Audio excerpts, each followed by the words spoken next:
You're watching CNBC On Demand. In this episode of American Greed, how WeWork went wild. The story of an office space company with cosmic ambitions. WeWork is using desks and co-working to enter into the larger category of life. A CEO with a messianic vibe. Out of thin air. And the investors who gave him $12 billion and turned a blind eye. He was like the cocaine that Silicon Valley venture capitalists were just waiting to snort. American Greed has the inside scoop on how the company nearly collapsed. The partying. Dave's like jumping there, like pumping. End of my job. The promises. You really want this golden ticket. You're at the next Facebook or the next Google. The dashed hopes. Expecting to be a gazillionaire, right? And now you got nothing. And how some of the responsible parties walked away richer than ever. Adam Newman is getting a massive... It hurts. No one else in the world gets passes the way CEOs get passes. You, my friend, are full of...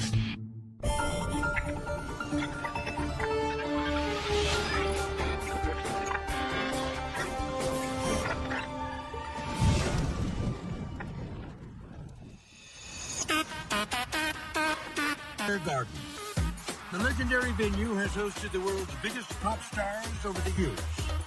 But in January 2018, the Garden stages a different kind of star. Here comes Adam, when he's like 6'6", he's got his long wavy hair, he's usually got a black leather coat or a white t-shirt. He comes out and he just takes over the room. Hello, WeWork. Hello, global. Adam Newman, the founder and CEO of co-working company WeWork. Newman has gathered 6,000 employees, including Don Lewis, for a WeWork Global Summit. It's a corporate retreat. It feels a bit like a revival meeting. You're a member of the generation. Make some noise. He gives off positive energy, he makes you feel alive, and he... Do something that comes from the heart. When you find your passion, you bring it together with intention. It's like when you turn on that TV channel and there's like some televangelist and they call someone up and they touch them on the head and like, oh, you're cured of cancer. Like it's almost that vibe. After a while, Lewis needs to stretch. And I go to stand on a wall and a security guard for the Madison Square Garden place comes and stands next to me. You work for this company? He's like, what's this? What do they do? Like, what do you do? And I'm like, well, they give off a space to people all over the world and they try to help companies, come together. And he's like, well, this is quite a presentation. And then get a little further along the conversation. And he's like, brother, can I ask you a serious question? And I said, sure, ask whatever you want. Is this some kind of cult? Actually. Security guard asking questions that billionaire venture capitalists are not. Adam Newman's story begins in Israel on a kibbutz, where he spends his middle school years living with his older sister, Adi, and his mother, who is a doctor. He loved aspects of the kibbutz life, but he thought it was inherently unfair because everything was shared more. He was very, even then, focused on sort of attaining wealth and thinking really big. Adi, on the left, grows up to become a famous model. And in this Israeli TV footage, never before seen in America, Adam says he's going to follow his sister to New York. For Soho, Adam and Adi shove off for the Big Apple and move into a high-rise downtown. Later, he will say that at first, he finds New Yorkers self-absorbed and unwelcoming. And I would go up and down the elevators with 15 floors and I would notice that no one would say hello to me in the elevator. And I asked my sister, I said, is this an American thing or do people really not want to talk? Makes more friends in a month, wins. Let's each find one apartment that we can go unannounced, because being Israeli, you're used to just going to your friends, knocking on the door and walking in unannounced, and we'll have a cup of coffee. And for the next month, we all introduced ourselves to different. It was 15 floors. She got 12 floors. I got 3 floors. She also was a supermodel at the time. And it's okay. In the story of a winner, and thereby trumpets one of his extraordinary talents.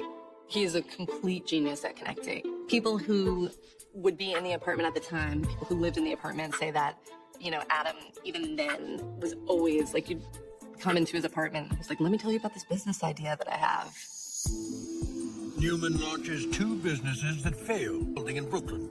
Around this time, through mutual friends, Newman meets a young architect named Miguel McKelvey. He and Adam would go on these long walks and just sort of brainstorm ideas. Adam was, always just restless, always hungering for the next big thing. Adam knew that co-working existed. And he started saying, what if we just took one of these floors of this building that we're working in? Newman is encouraged by his wife, Rebecca, who will later portray Adam's potential in heroic, even mystical terms. Oh, yeah. When I met my husband, he couldn't buy me dinner or even afford a taxi. Really? I just knew that he was going to be the man that was going to hopefully help save the world. He can manifest anything. He can literally make things appear. With Rebecca at his side, telling him to shoot for the moon, Newman and McKelvey strike out on their own. They call their new venture WeWork. It really felt like the start of an era. Lisa Skye is WeWork's second employee. That means she does a little bit of everything. I was the founding community manager is what I have on my linkers. Billing through our QuickBooks software system, IT, because my IT person was in high school at that time. So I was in the data closet connecting the wires to make sure people could get their internet use because that's most important. And whatever needed to get done, that's what I was doing. It was fun. It was really intense. It was around the clock. But people, felt like they were all together. WeWork signs long-term leases with landlords, usually for large urban lofts. Then they subdivide the space into small, glass-walled units. They'll make money as long as they pay less in rent to the landlord than they collect from all their tenants, which WeWork calls members. Why would you take out a 5-year lease or a 10-year lease? We'll give you a month's care of the coffee. I used to say you have a bigger commitment to your cell phone than you do to us. They'll charge you a $150 cancellation fee. We'll just let you go with 30 days notice and give you your deposit back. And the second part of it was they were selling the coolness of the space. They were selling the vibe. And common space, kind of looked like a rainforest. Justin Zen runs us when he needs more space. There's one obvious choice, the place where startup dreams are made. He did a great job just selling that pitch, right? If you don't want to be in a boring, old-fashioned office space, come to WeWork. We're going to make your life great. WeWork expands quickly, and a positive buzz surrounds Adam Newman. He saw their living. Up next, does Adam Newman think he's the next Mark Zuckerberg? The Social Network came out. It was like the world was changing. Supposedly he watched that movie and was like, this is awesome.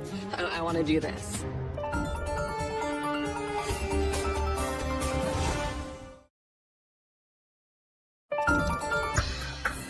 WeWork is growing fast. But to keep growing in the world of New York real estate, it will need cash. Lots of it. So the reason why WeWork became WeWork and why Adam Newman became Adam Newman is because of venture capitalists. Venture capitalists provide a company with seed money in its infancy. And if it grows big, the story of one of venture capital's most legendary players, Benchmark Capital. And one of the very first deals that they did is they backed a small company named eBay. And this thing paid out like crazy. They ended up making $5 billion in profit. And so all of a sudden, everybody knows who Benchmark is.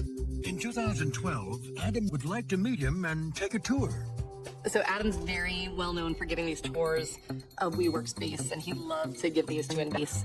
You'll see what this community really is. A lot of folks talk about how Adam used to activate the space, and what activating the space meant was that when an investor would walk in to the building, all of a sudden... But he always sort of acted as if this just happens all the time.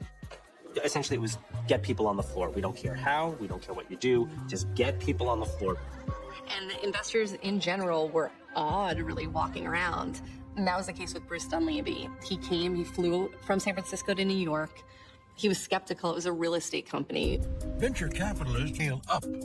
A friend of mine who's in tech refers to them as magic companies. Because once you build the company, once you build a search engine, once you build a way to sell ads on a search engine, it just scales all across the world. And you don't have to hire a bunch more people every single time it gets bigger and bigger and bigger. You just sort of let the dollars stream in.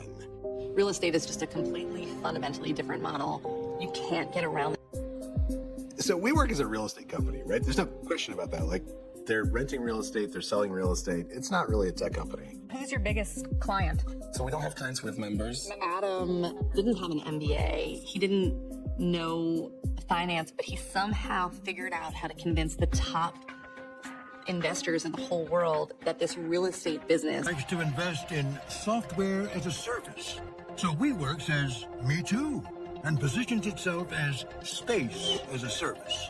Newman also hypes an internal social network designed to bring WeWork members together. Adam Newman is like an entrepreneur cartoon character come to life. WeWork is using desks and co-working to enter into this Vision, he talks huge. You'll be a member of We, and with that membership, you have access to physical space all over the world. You have friends, you have colleagues, you have customers. He's building the world's first physical social network. I don't even know what that means. Nobody knows what that means, but he's selling it. And Benchmark's buying. They invest $17 million into WeWork at a critical time. 1,000,000 miles an hour. For someone like me, I relished it. I loved it. The pace was frantic. It was hair on fire every single day. But part of that hair on fire culture fosters camaraderie, right? Something blew up, let's figure out how to fix it. Despite the frenetic pace and long hours, the pay is below what many workers would expect. A goal at the end, right? Like, this place is gonna go public and we're all gonna be rich, right? I mean, the words rocket ship to success, I think, was actually used in my introduction meeting. That feeling of like, you have Willy Wonka's golden ticket. You are here in the right place at the right time. You're at the next Facebook or the next Google. What could possibly go wrong with canoes full of booze?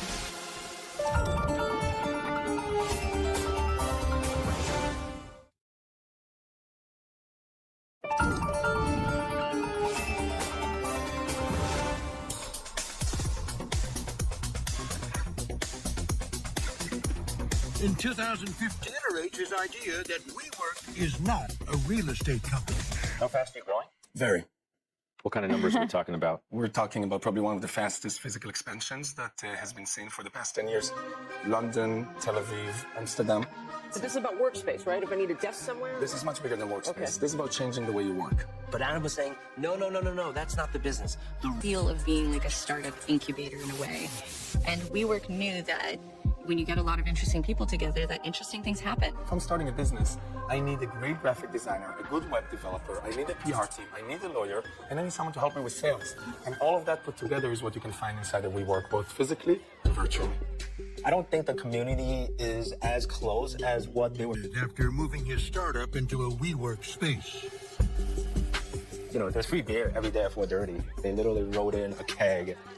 Well, most people would take the beer and they would go back to the office with it. Zen has a way to confirm or refute his drinking alone hunch. He applies his proprietary system of data analytics to WeWork's highly touted social net members have never even logged in. And 5 of the top 10 users with the most followers, including Adam Newman, are WeWork employees. So it's a social network where your main users they're just posting a lot because they're paid to do so. Zen publishes his data. Newman himself sees it and is not happy. All the blog posts and management is upset and you have 30 minutes to leave. You're being kicked out. WeWork calls Zen's analysis inaccurate and incomplete. According to Zen, the community manager says he has violated the, quote, community happiness clause. Obviously, they were the landlords, but yeah, we thought it was a major overreaction. Or nothing. And some former employees say that's especially true for them. What was really sold, I think that energized a lot of people, was this we concept. Anybody who understands the sharing economy and that being part of something greater than yourself is meaningful is a member of the we generation. We were all told regularly that we're all here to serve this greater purpose. It was we're helping the little guy. They would say, like, you know, we're like your family, or we family. So when you're spending time with people you consider to be like family, it doesn't feel like work. They put the cult in culture, was a common saying. And that culture reaches full flower in the woods upstate. It felt like being a little kid in some ways. Summer camp was literally like, some people just put it in a nutshell, called like a music festival, right? But it's literally like just party. People are drinking at 6 a.m. in the morning, and I was like, oh God, this is where we're starting? From 4 p.m. to 4 a.m., there is unlimited alcohol. Ice Cube performed once, Lin-Manuel Miranda, Florence, and I think summer camp ultimately was great as a marketing tool. Hey, I went to a festival for my company where I saw the Weeknd play. But as an employee, I hated it. And it was mandatory, so that was interesting. It felt like this requirement that I didn't need. We were sleeping in a tent. You know, not that I needed 5-star accommodation, but Adam had 5-star accommodation. And fine wine. Executives would stay on another part of the island and would take a boat back and forth. We were essentially thrown in pop-up tents with cots. All of this would not be possible without all of you, so I just want to say thank you so much. Despite the lofty all-for-one, one-for-all rhetoric, by 2015... And I remember specifically, I was on the road, but people at the headquarters reached out to me and said, it's a random Tuesday, and Adam is throwing a big party. They're drinking tequila, and they're like really having a good time. What do you think's going on here? We clearly just raised a ton of money. Something's about to happen. He's exactly right. After the initial investment from Benchmark Capital, there are many more rounds from eventually with each raise. And Adam Newman cashes out. He sells equity and borrows against his stock to the tune of $700 million, according to the Wall Street Journal. Though not illegal, cashing out of a startup this early is unusual, according to Maureen Ferry. It made Benchmark and other investors uncomfortable that Adam Newman was taking out so much money to block him from doing so. Let's think about a certain group of people, your investors. Are you going to IPO in the next year? So here's one of my investors happens to be sitting in the front. He's a big fan of the IPO, came in very early. Yeah. I would never want to do the math on his position. That might be why you smile. But that's why he's smiling. See that big smile? And the crazy thing about investing is you don't care about whether if you're going to be able to sell it to the next guy for more than you paid for it. And Adam Newman can make the next guy believe it's worth the world. Up next, enter the next guy. One of the world's richest men, Masayoshi Son. I mean, he's a risk taker to the extreme, as is Adam. I mean, they...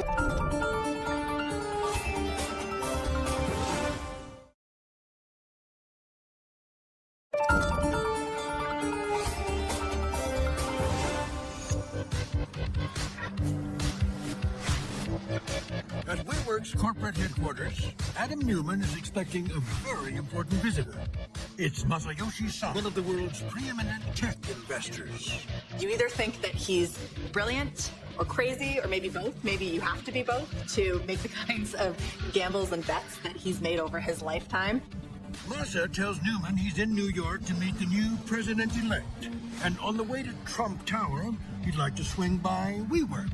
So Adam's planning it for date. Among other things, they asked someone to make waffles, so it smelled really good inside. Masa keeps Newman waiting and pacing. The 2 hours he's blocked off are dwindling fast. Turns out there will be no time for maple syrup and whipped cream. Masa walks in the door and says, I've got 12 minutes. Go. After a rushed tour, Masa tells him the 30-odd blocks to Trump Tower. Adam starts telling him more about his plans for global WeWork domination. Masa poses a question. In a fight between a smart person and a crazy person, who wins? And Adam knew the right answer, which is, he said, it's the crazy person. It's the person willing to do anything. It's the person willing to do what the other... And Newman strike a $4.4 billion deal. One of the largest capital investments of all time. Newman is elated when he returns. And he runs in and is saying $4.4 billion, and everyone's kind of looking at him like he's crazy. It was, frankly, more money than anyone quite knew what to do with, and it was money that was going to make everyone rich. His vision of global domination. He's a risk taker to the extreme, as is Adam. I mean, they were a combustible combination. Masa would literally say, "You're not crazy enough." And people around Adam Newman were like, "Oh no, don't tell him that." From that moment forward, any sort of restraint that WeWork had was out the window. He wanted, and he had the permission.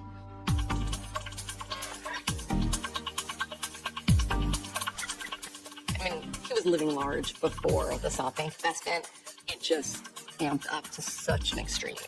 According to the Wall Street Journal, the Newmans spent $90 million on 6 homes in Gramercy Park, Greenwich Village County, California. WeWork buys a brand new top-of-the-line Gulfstream jet at a cost of $60 million. Newman and his family use it to travel the world on surf trips. His hairdresser would fly around with him. It was just like a level of extravagance.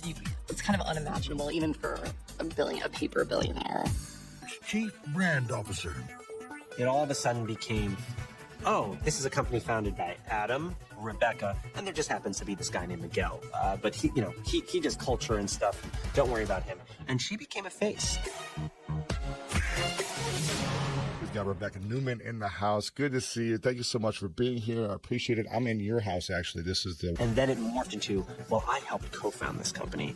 And as one of the first 100 people at that company, I will tell you straight up, Now, you are, just so I got it clear, you are a founding partner and chief brand officer of WeWork, but also founder and CEO of WeGrow. Exactly. And what is the mission of WeGrow, just so I understand clearly? The mission of WeGrow, and quite honestly, the collective we, that we grow specifically through unleashing every human's superpowers and expanding happiness. Okay. This isn't just about work anymore. This is about life. This is about education. The curriculum focuses equally on the mind, body, and spirit, and we're basing a bunch of different pedagogies and then creating our own on top of it. A curriculum that the family returns from a surf trip. Rebecca suggests WeGrow should teach surfing in New York City. To me, as a former educator, I was a special education teacher before I went into the technology industry, to assume that you could start a school with no educational background and to assume that you could just throw money at the problem and just change the way children learn and live, it's kind of arrogant. Oh, where tuition ranges up to $42,000 a year to a large group of employees. I remember this almost verbatim. It's like, the New York City private schools aren't good enough for our children. The need to start a school came from my husband and I not finding the right place to send my child. And I'm sitting there, and I'm like, well, you're talking to a room with like 2,000 people right now. Some of them are support staff, where their kids go to elementary schools where there's metal detectors. You know, it's a level of like really tone deaf. Up next, why does Newman need a Hollywood hype man? Okay, we'll give you an interview with him, but Ashton Kutcher has to go along for the interview. Want more greed? Follow us on Instagram, connect on Facebook, and listen to the Be right back.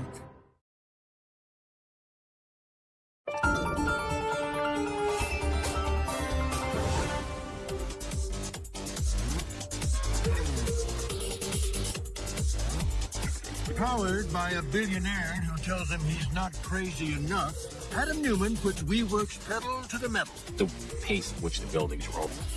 Some employees are feeling burned out. Tara Zoomer is a WeWork assistant community manager, and she says she often works from 8 in the morning until 10 at night. They used to say, like, well, you get to stay at events. You get the opportunity of being here as if that was compensation. And it's just not. I love being around interesting people, but that's $1,000 a year. It was the first time I actually started going broke working. And that's when I started to question things too, like, how long can I keep this up? What payday am I actually waiting for? And will I even be able to make it to that payday? Much of her job is hands-on. Clicking buttons, you know, ordering milk, cleaning up Taco Tuesdays. But suitable for overtime. She thinks she should be. She reaches out to other assistant managers and consults a lawyer. But I knew that my story wasn't really unique either. That was the reason for a class action lawsuit, when you realize you're not that special, actually. There's a lot of people who are doing the same work that you're doing who might also want to get paid for those extra hours. WeWork's legal tax of paper. Everything inside of me knew that this was not a good thing. You know, and I let them know very politely, like, I'm not signing this. I don't know what I'm signing, so I'm going to take some time. Someone in the room asked, is she allowed to do that? I was like, I better be. Like, this is still America, right? Are you going to put my hand on the paper and, like, sign it for me? It's insane. Zoomer's lawyer reviews the document and says signing would shoot, but it's too late. Many community managers across WeWork go ahead and sign. My lawyer said this is going to blow any class action claim for everyone forever. So it's dead. Her lawyer warns Tara to prepare for the backlash. I had a high probability feeling that I would be fired Monday. She's right. There's always this crazy little thing that tech companies say or startups say is like, oh, if we stopped growing, we'd be profitable tomorrow. Growth at all costs. Growth at all costs. Don't worry about the losses because they aren't actually losses. They're investments. I think that's actually what WeWork told me. But right now they're losing money. Accounting-wise, okay, because they're growing so... Almost $2 billion. But Masayoshi Son still believes WeWork will become the global juggernaut of office space. He and Newman hatch a plan to invest another $20 billion into WeWork. And it would be one of the biggest private investments ever. Two funny things happen on the way to global domination. Saudi Arabia, who pulls out of the deal. Second, the Wall Street Journal breaks news about the plan, and investors don't like what they hear. Masa called Adam and said, sorry, we're calling off the deal. The shareholders are going to revolt. This could blow up my whole company. I can't do it. Adam was completely shocked, as was every senior executive. And then all of a sudden, the deal fell apart. And that I had been trying to get an interview with Adam Newman for months and months. Finally, they said, okay, Deirdre, if you fly down to LA, we'll give you an interview with him, but Ashton Kutcher has to go along for the interview. I said, okay.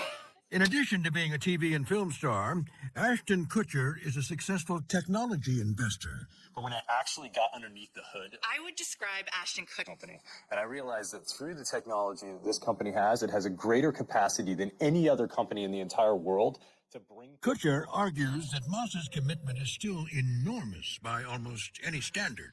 It's the second largest venture capital investment of all time. I'm an investor in Uber, so I know what the first largest one was. I often ask, how will you know when you're ready to be ready for an IPO? We will choose the right time to do it when it's correct for the mission of the company. What are you looking for? I want to elevate the world's consciousness. Okay, so when you do that, then you can go public? It's not one or the other. When I feel that to achieve that mission, going public will help it, that will be the day. Okay, we talked a lot about the private market. Shortly after this interview, WeWork does indeed plan to go public, not because it's elevated the... Up next, going public means WeWork's curtain is pulled back. I remember sitting in the middle of the newsroom and it dropped. And I run to the camera. I said, we have to get this on right now. Another tech unicorn has filed to go public. This time it is WeWork.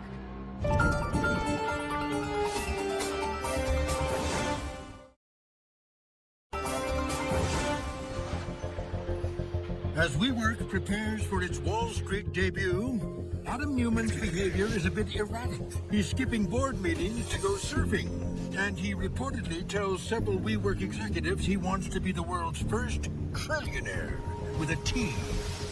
He's telling his friends at this point also that he wants to become but whatever. It's the board of directors' job to either rein in a wayward CEO or show him the door.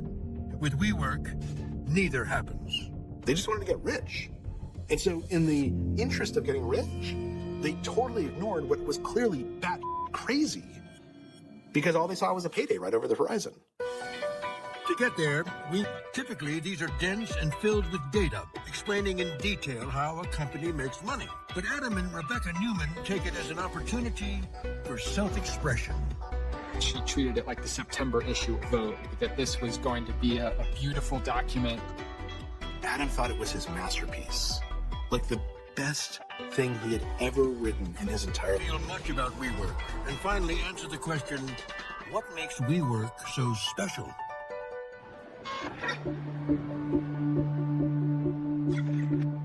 That day, the day the S1 was released, the place was just aflame with criticism of everything in the document. Scorn is heaped upon the document's dedication to the inner. The document is packed with jaw-dropping revelations, some that seem more in line with a royal family than a publicly traded company. The succession plan shocked people. I mean, basically, his wife, who was a co-founder, retroactively would play a key role in choosing his successor, if anything, if he was incapacitated or he died. And that just seemed... Newman has borrowed an astounding $740 million against WeWork stock. Also, he is personally a partner in several large buildings in New York, which have rented space to WeWork. So, in some cases, Adam Newman, the man, is the landlord of WeWork, the company. In addition to this self-dealing, the overarching business model of WeWork looks shaky. He did say on television many times, we are profitable. Are you actually turning a profit in the We're business? definitely turning a profit since this. But there's this like asterisk in his mind of if you subtract out all these other costs, we're totally profitable. Once everything was in plain sight, he couldn't keep up the facade anymore. That this company was doing. WeWork's much anticipated IPO filing last week, raising. It just doesn't make any sense to me. The idea of state parties, it is just in absolute collapse right now. Robert Costa. 1 month later, the Wall Street Journal drops a story that begins, Adam Newman was flying high, literally. The party gets rolling on a private jet to Israel with friends. Huge handful of punk. They stick it in a cereal box, right, to try and hide it. When the crew finds it, the plane is grounded, forcing Newman to find another way back to New York. You know, it was a potential felony to transport drugs on an international flight. I remember someone called me, they're like, he won't, now that this article's out, he's not going to be CEO in 48 hours. Have 10 times the votes of everyone else. The board would have to pay him to leave. Masayoshi Son's SoftBank agrees to buy $1 billion worth of Newman's stock, plus a $185 million consulting fee. The IPO is placed on hold, and more than 2,000 WeWork employees lose their jobs. For some, like a punch to the gut. For driving his company into the ground, Adam Newman is getting a massive payout, $1.7 billion, while his workers are getting laid off. And what are... That hurts. Yeah. This world keeps giving opportunity to people who have been shown to not deserve another opportunity. And that part's really hard, especially being a woman watching so many men get these passes, that the way CEOs get passes for bad behavior. All of this would not be possible without all of you, so I just want to say thank you so much. Adam and Rebecca Newman, SoftBank and Masayoshi Son and Benchmark Capital Partners all declined to speak with American Greed. None of the actions described in this story are alleged. The original air date of this program is underwater with its investment in WeWork, having lost billions. I'm part of the responsibility of his mistake. So I still love him. I still respect him. I'm sure he would come back and do some great stuff. Benchmark Capital has no apologies, just profits. This system completely broke down. The guy who drove this company into the ground, he has walked away rich beyond belief. The people who empowered him, they made money. They're doing just fine. Luckily, we have some other hint. So in total score, we are still positive. The people who got punished are the employees. My biggest sympathies are for the younger people, because I will tell you, people work hard. If you were one of the first people at WeWork, then you expect them to be a gazillionaire, right? And now you got nothing. On October 21st, 2021, 2 years after its initial plan for an IPO, WeWork goes public. The Newmans have sold much of their New York and California real estate, but have recently purchased a $40 million compound in Miami Beach. Adam Newman says he is actively plotting his next business. Anyone who's known him says there will be a second act. And if the predictions of people who have known him over the years is the second act will be crazier than the first.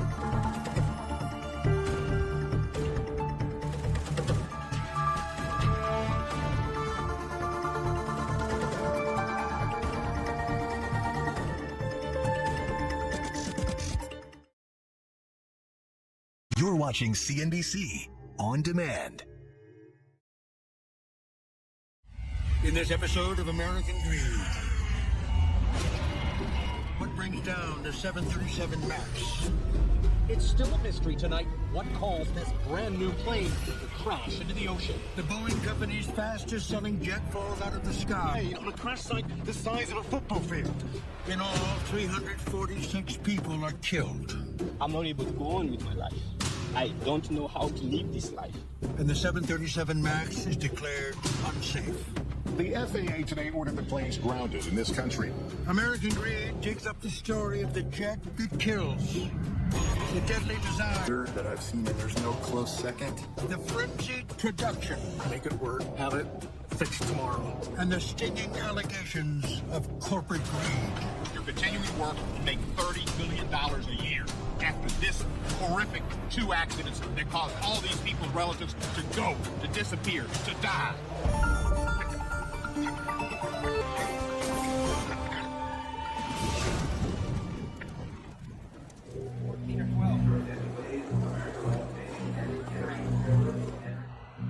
Every day around the world, millions of people board an airplane.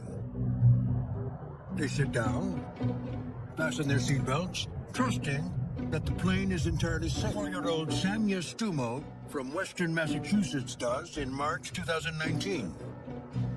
Samya is a nonprofit worker preparing to depart Addis Ababa, Ethiopia, for a meeting in Nairobi, Kenya.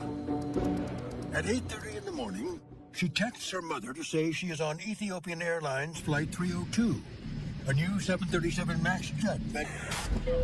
A minute after takeoff, the captain reports a flight control problem. And then suddenly, the jet angles down and begins to dive, accelerating faster and faster, heading straight towards the ground. 6 minutes into the flight, Samya Stumo's plane disappears from air traffic control.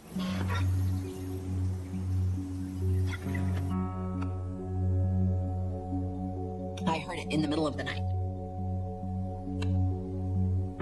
It was probably 3 in the morning, and I was in the laundry room. And every time I went in the laundry room, I just turned on the radio. They were saying that there was this plane crash. My husband, he said, "No way. Go to sleep. That is not true. It's not happening." And I had to wake him up again. And I said, it is true. The plane crashes into a farm field about 40 miles from the airport. 157 people are killed. A plane crash on the other side of the world, but this one is different. They all their time from the moment the plane crashed. They spend the day here, they spend their night here. This is the second 737 MAX to go down in 5 months. And this one will trigger international outrage and accusations of lies, fraud, and greed at one of America's most risky. Founded in Seattle in 1916, it's the largest aerospace corporation in the world, with 140,000 employees and a market cap of $114 billion.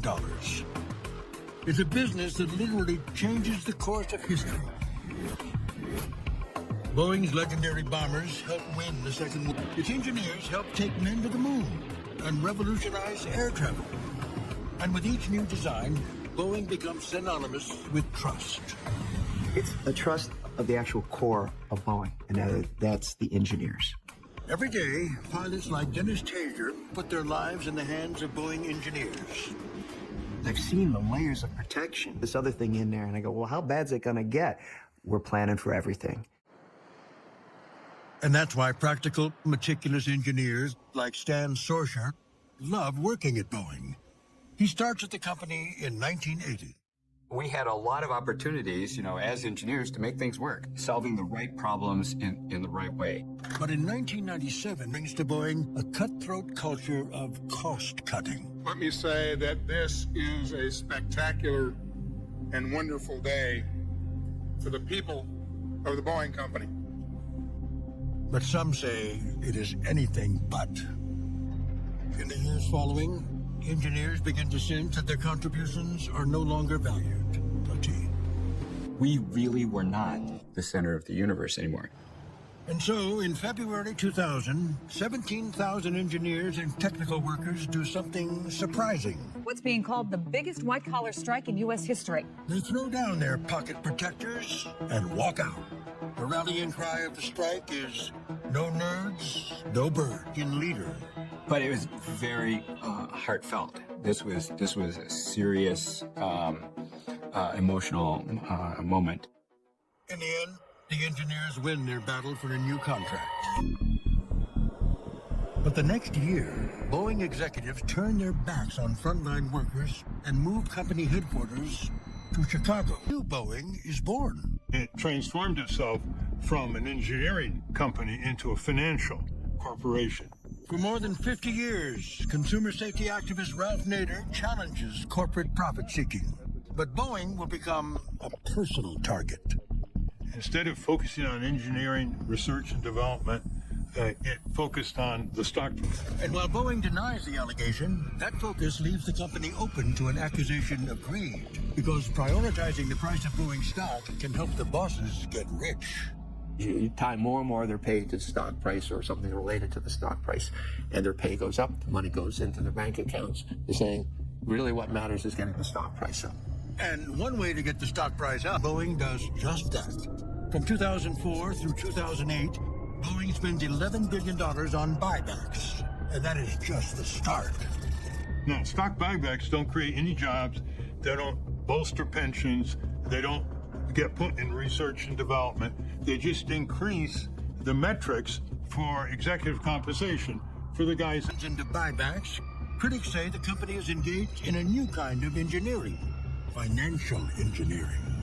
So basically, everyone was geared towards this incentive of giving money back to shareholders, having that keep the share price up, having that keep executive compensation high, without anyone really questioning what this was doing to the company.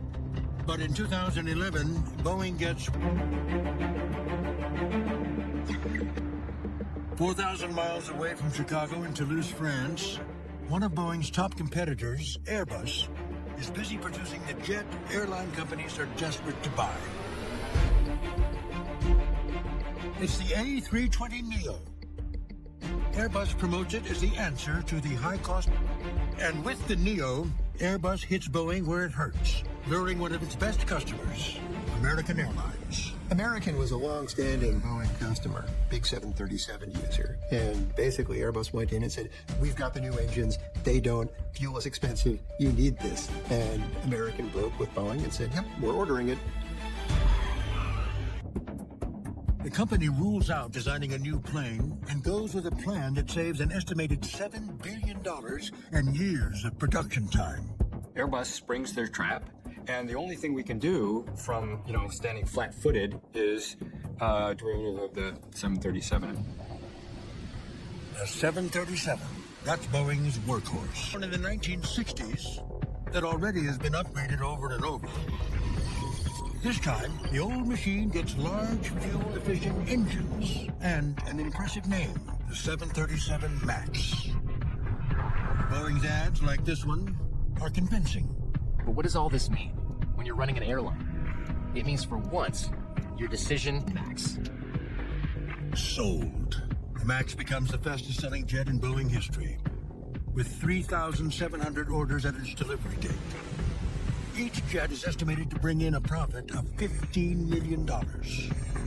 This business is no longer a high cycle business. This is a long-term, sustained growth business. Dennis Mullio in 2015, and he quickly becomes the 737 MAX's promoter-in-chief. Just to give you an example, our 737 production line this year, we're at 47 a month. We're going to be taking it up to 52 a month. Under Muhlenberg, Boeing's commitment to stock buybacks accelerates.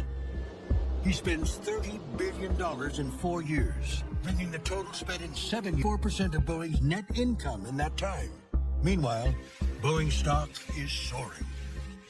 Boeing is on track to close its best month in 35 years. Not bad. In 2018, Muhlenberg's total compensation, pumped up by stock-based pay, is $30 million. And they'd convinced themselves that really nothing bad could happen. This seems to be working. Let's keep going. Up next, Boeing's fatal fix. They had no limits on it. Not only was it powerful and violent, it had no limits. Beyond terrifying.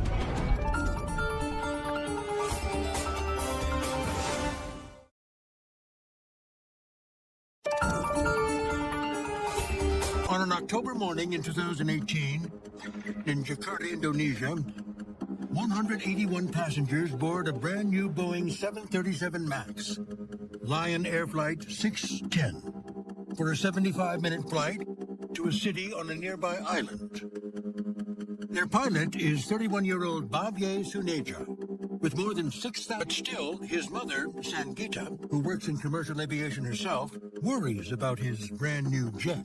Because I'd seen the promos of the Boeing aircraft, the new. I saw it was a more powerful aircraft. It was different than 737. But Babier tells her not to worry. Even if all the systems fail, I can land it safely, confident. But on this flight, moments after liftoff, Babier is bombarded by one alert after another. He's got unreliable airspeed, he's got stick shaker, he's got an altitude that doesn't make sense. And then it gets worse.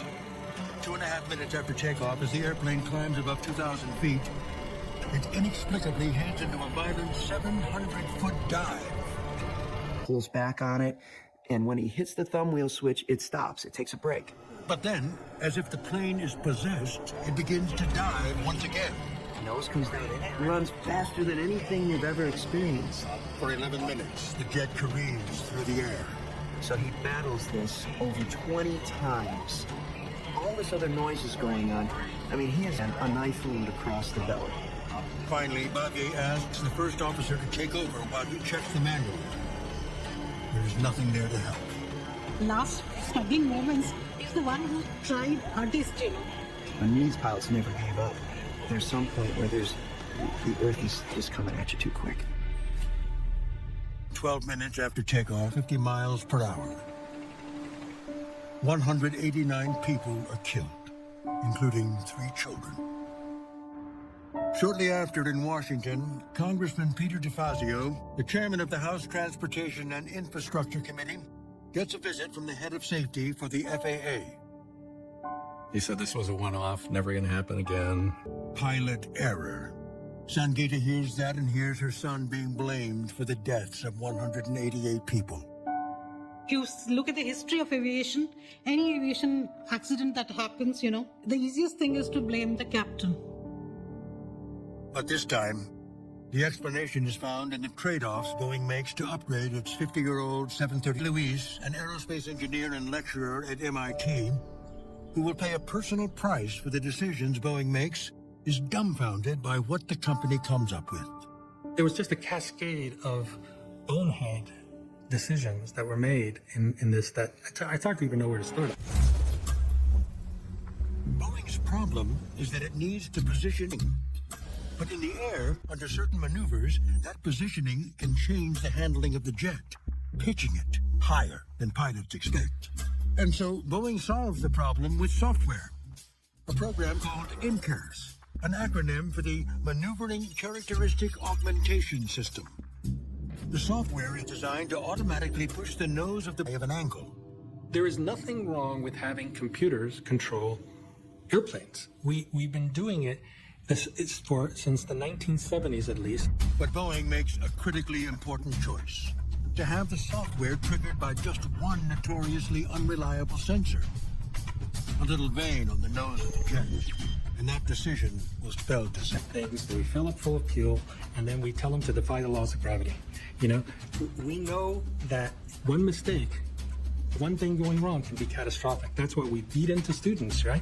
They have to have backups, and a lot of times the backups have backups. In this case, there wasn't any backup. Joe Jacobson, a former safety engineer at the Federal Aviation Administration, is in the aviation business, and this was by far the biggest blunder that I've seen, and there's no close second. A blunder that is packed with power.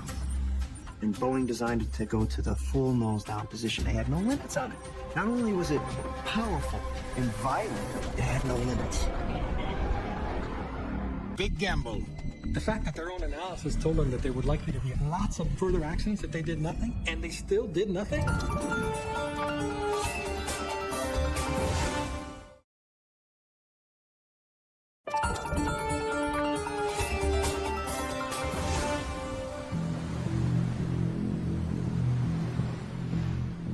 Jet crashes shortly after takeoff in Jakarta, Indonesia.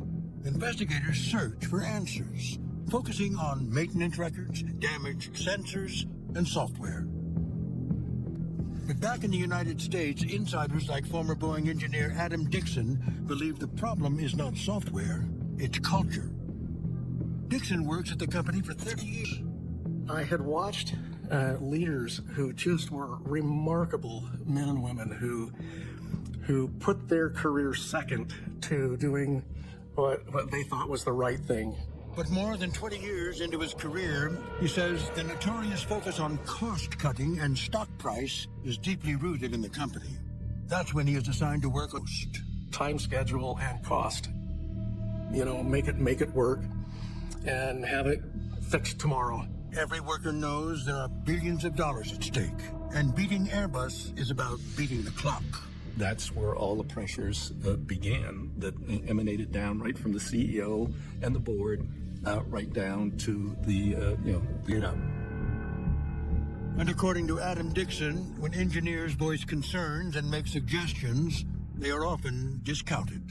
We often hear the term, they're just polishing the apple. It's unnecessary and it's costly to make these fine improvements that maybe don't have a real impact. At one point, Dixon 7 Max, he goes to his boss's boss. And I just said, I have 25 years of experience in this area, please trust me on this. And he looked at me dead in the eye and said, Adam, I don't trust anybody. Why in the world would I trust you? And eventually, engineers learn to just keep quiet. Certainly, engineers are not unintelligent. Decisions that are unpopular, challenged by your own leadership, you may not get an opportunity to work on the next new airplane. And so, it is in that culture that serious concerns about MCAS are raised. In 2012, a Boeing employee reports a finding that if pilots don't respond to MCAS within a fast 10 seconds. In 2015, a Boeing employee raises a question about the critical flaw that helps take down the Indonesian jet, questioning whether MCAS is vulnerable to single sensor failures. But the concerns are either ignored or dismissed. That's what that culture does. You're denying that there's this risk. You're denying that won't work. Because it appears there is one overriding goal. We've got to get these planes out the doors because we're getting all these orders, and nobody wants to be the one who says, hey, we've got to go back to the drawing board here. But there is one risk that Boeing takes seriously, spelled out in a summary of the minutes of a Boeing meeting.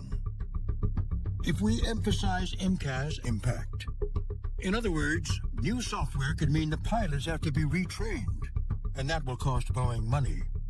They guaranteed some of their first customers $1 million per plane if they had to go to simulator training. So the pressures started on day one before the thing was even fully designed and under production. And so employees at Boeing presumably looking to the FAA. Retired FAA safety engineer Joe Jacobson first learns about it after the Indonesian crash. I got an email asking if I knew anything, if we'd done any issue papers on MCAS. And I had no idea what MCAS was. And so my answer was, no, we haven't done any issue papers. What is it? The concealment of MCAS is so... And that is why, in October 2018, Bagi Suneja, fighting with his jet, checks the manual and finds nothing that can help. It was not in the engineering manual. It was not in the operation flight manual. It was nowhere written. They had not mentioned. A month after the crash, Boeing informs American Airlines executives about MCAS. They said the MCAS misbehaved. You're talking like this is a child. This was a beast wrapped in a cage that we knew nothing about. And when you let it out, we didn't know about it, and it ran havoc throughout the cockpit. It's good to see you this morning. Good to see you, Maria. Thanks so much. That same month, Dennis Muhlenberg goes on Fox Business to defend his jet. And the bottom line here is the 737 MAX is safe. But Muhlenberg points back to the pilots. We've already issued a couple of bulletins to pilots and operators that point them back to existing flight procedures. He looks confident, unconcerned. But apparently there is one thing that is of concern, the price of Boeing's stock. What they did do is they doubled down on getting their stock price up. And, that's... Crash, Boeing boosts its stock dividend by 20% and authorizes a $20 billion program to buy back more shares in coming years. They're sending a signal out to people who are buying their shares. And you can be confident, despite the fact we had a crash, everything's under control. And that was, in a sense, saying we're not really worried about the fact that we had a crash. At the FAA, a new risk assessment shows that without a fix to MCAS, there could be 15 more fatal 737 MAX crashes over the next 30 years. But at the time, that report is not made public. And day after day around the world, hundreds of people board a 737 MAX, trusting that the plane is safe.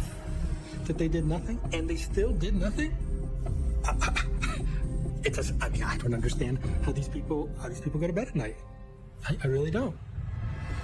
Up next, Boeing sticks to its story. We followed exactly the steps in our design and certification processes that consistently produce safe airplanes.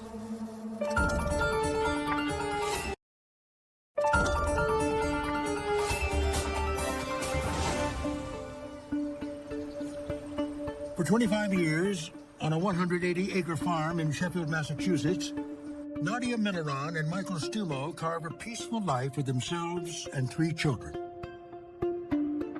Over the years, their precocious daughter, Sam, teaches herself to read at age 3. At age 13, she makes a wild announcement. I'm 13. I think I want to go to college. And I think, oh no, you're not going to college. No, this is not going to happen. And then she comes back to us with financial aid, and she comes back to us with this, and all of a sudden, at turning age 14, she's in college. In 2019, Samia brings patient-centered healthcare to local communities in East Africa. Her great-uncle is Ralph Nader. He is certain she will one day become a leader in global health. She was very conscious that public health had to be done at the grassroots, had to strengthen the villages. She had it all down. 19, Samia is heading from Washington to a work meeting in Nairobi. She changes planes in Addis Ababa. The Ethiopian Airlines flight takes off at 8:38 a.m. At first, there is nothing unusual about the trip. But then, an all-too-familiar scenario comes into play. That sensor on the nose of the plane is damaged. We just don't know. And so, the demon, MCAS, is unleashed. So boom, comes the nose down. And it comes in for almost 10 seconds. And it comes in fast, just like it did for Lion Air. So this hits them like a punch to the head. But this time, the pilots know about the software. They switch off power. Right, game on. We're gonna save this airplane. But they're going too fast. Try as they might, the 2 pilots cannot pull the plane out of the dive. So they take a step. The aircraft is pointing down to the ground, and I'm sure it's their last-ditch effort. The captain directs the first officer to put the switches back on. The MCAS wakes up immediately and gives its last burst. 6 minutes after takeoff, the jet slammed into a farm field at 700 miles per hour. I don't know how you could even explain your feeling at that time. Just pacing. And my centaur is just pacing back and forth. And what do? You can't even think. Setting out hope. You know, until we knew what the death toll was, if there were any survivors, you gotta think, well, even if there's one survivor, she's the survivor, you know. That morning, Ralph Nader gets a call from a relative. He said, "Was Sammy on that plane?" I said, no, it can't be. But it is. All in the name of corporate profiteering. It didn't have to happen. Those 2 crashes were eminently avoidable. In all, 157 people have died. One is Javier de Luis's sister, Graciela. His younger sister calls him with the news. She goes, but they don't have identified bodies. And I'm like, no, they're not. In Ethiopia, the similarities between it and the Indonesian crash are clear. The pilots are not the problem. The jet is unsafe. The 737 MAX is grounded around the world. Across the country today, the minute 737 MAX flights landed, they faced immediate grounding. You know, Boeing had never faced anything like this before, tragic deaths. This is completely different from anything that Boeing had ever faced before. In April, with his fastest-selling jet parked and billions of dollars at risk, Dennis Muhlenberg holds a press conference. Once again, he insists Boeing has done nothing wrong. We have gone back and confirmed again as we do the safety analysis, the engineering analysis, that consistently produce safe airplanes. And the thing that's most infuriating to me and to the other families, it's that there's this attitude of, we did nothing wrong, nothing to see here, everything, system worked. No, it did not. Obviously it did not. You have hundreds of bodies in Indonesia and Africa that tell you that the system didn't work. So stop telling me you all did your jobs. Boeing's board. The incompetence at that level of salary and bonus is astounding. How can you be so stupid, much less callous?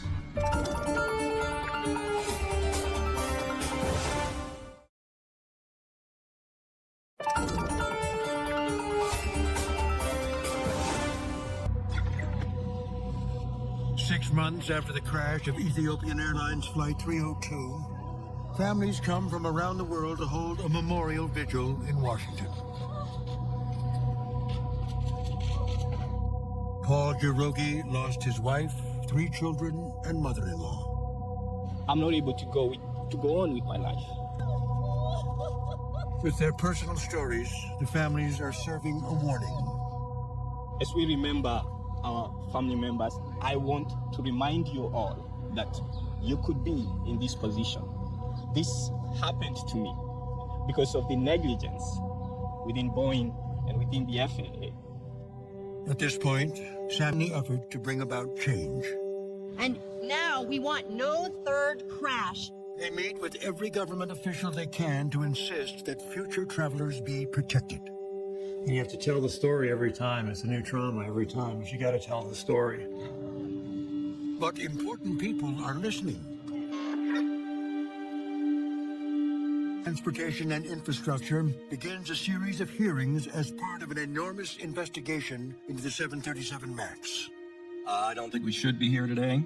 I don't think 346 people should have died, and I believe that this was preventable. It's by far the largest investigation we ever undertook. In July, family members are called to testify. And we were very on this plane. And others all around the world are watching.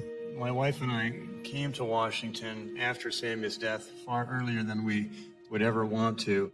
The hearings continue over a period of 6 months. Finally, in October, Dennis Muhlenberg sits down to answer some questions. And we'll never forget. He points out that changes are underway. MCAS will now rely on 2 sensors.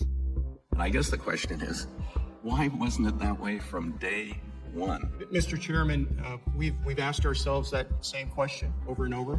And if back then we knew everything that we know now, we would have made a different decision. And, you just ignored it or covered it up. Muhlenberg is grilled for hours. Eventually, he gets the question many people want to ask. Your salary's still on. Is anybody at Boeing taking a cut or working for free to try to rectify this? Congressman, it's not about the money for me. That's not why I came. Are you giving up any money? Congressman, my board... At all. You're continuing to work and make $30 million a year after this horrific 2 accidents that caused all these people's relatives to go, to disappear, to die. You're not taking a cut in pay at all? After the hearing, Muhlenberg reportedly offers to take a cut in pay, but in December, he's asked to resign. He was put in place, and obviously he was not the right person in the right place at the right time. Muhlenberg leaves Boeing without a severance, but he takes with him close to $60 million in salary, pension, and stock awards. What kind of motivation to run companies properly is that? You can cause it to lose billions of dollars, and then you get a huge... Test pilots don't run Boeing.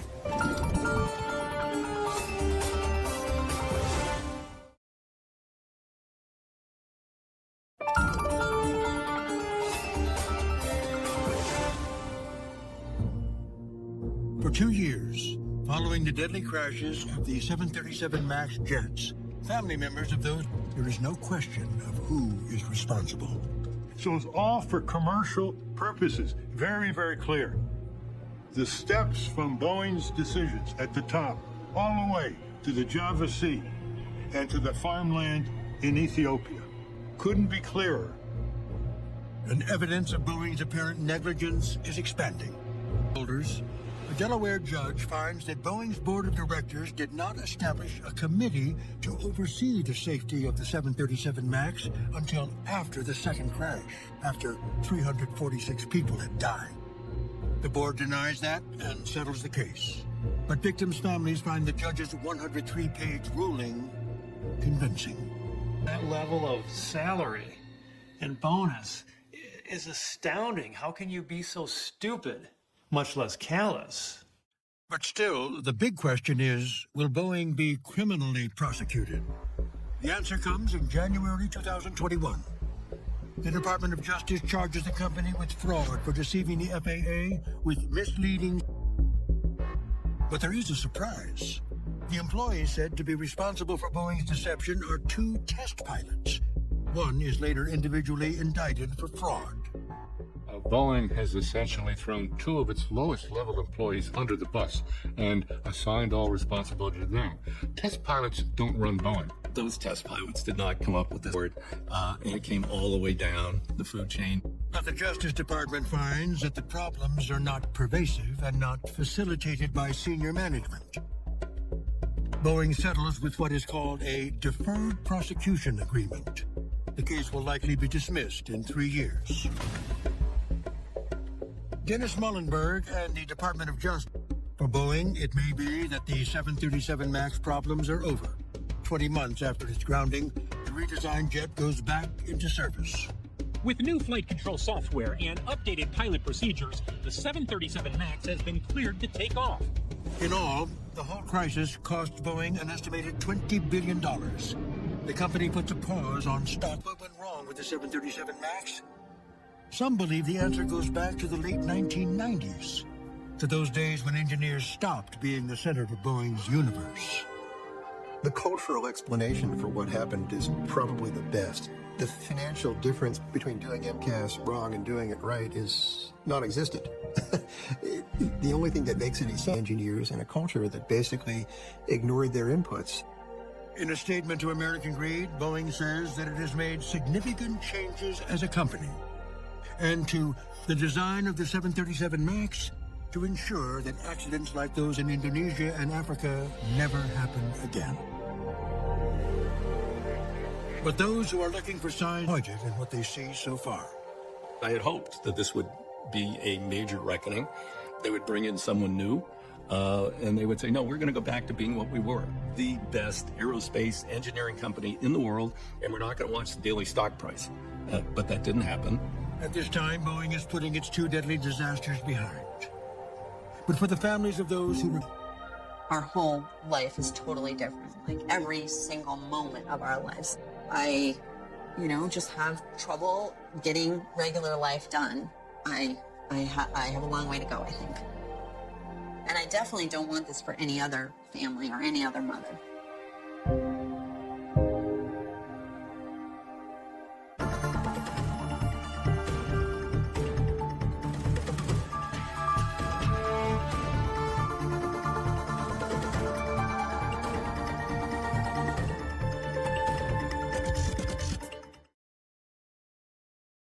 Red Bones, The Whispers of Shetland. Prologue, The Salt and the Bone. The North Sea does not give up its secrets easily. It is a vast, gray graveyard that hides its treasures and its tragedies in equal measure, burying them deep within the acidic embrace of the peat or tucking them away beneath the churning, restless waves that lash against the jagged, prehistoric cliffs of the Shetland Islands. For generations, the people of these islands have lived by a code of silence as cold and unyielding as the Atlantic spray. It is a land where family ties are woven like thick, greasy wool meant to protect against the biting gale, yet often suffocating those caught within the tight-knit threads of tradition and blood. But the earth in Shetland is never truly still. It breathes with the rhythm of the tides and the weight of the centuries. Sometimes, when the rain falls with a relentless, driving force that washes away the topsoil, or the sharp, inquisitive spade of an archaeologist strikes a forgotten mound. The past begins to bleed into the present.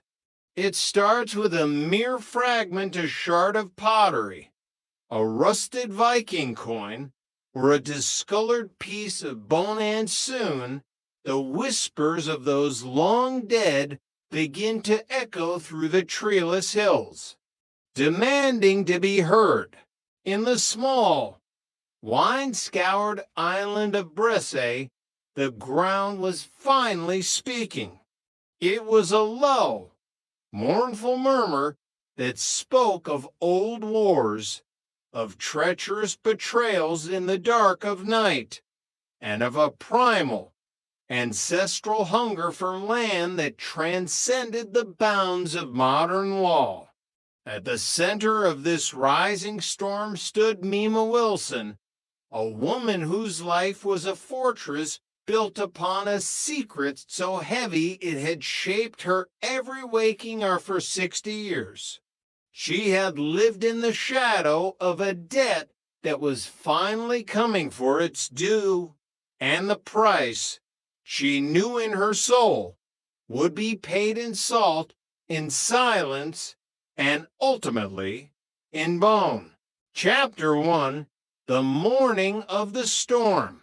The wind rattled the window panes of the house in Lerwick, a persistent, hollow sound that Jimmy Perez had grown to accept as the primary soundtrack of his existence.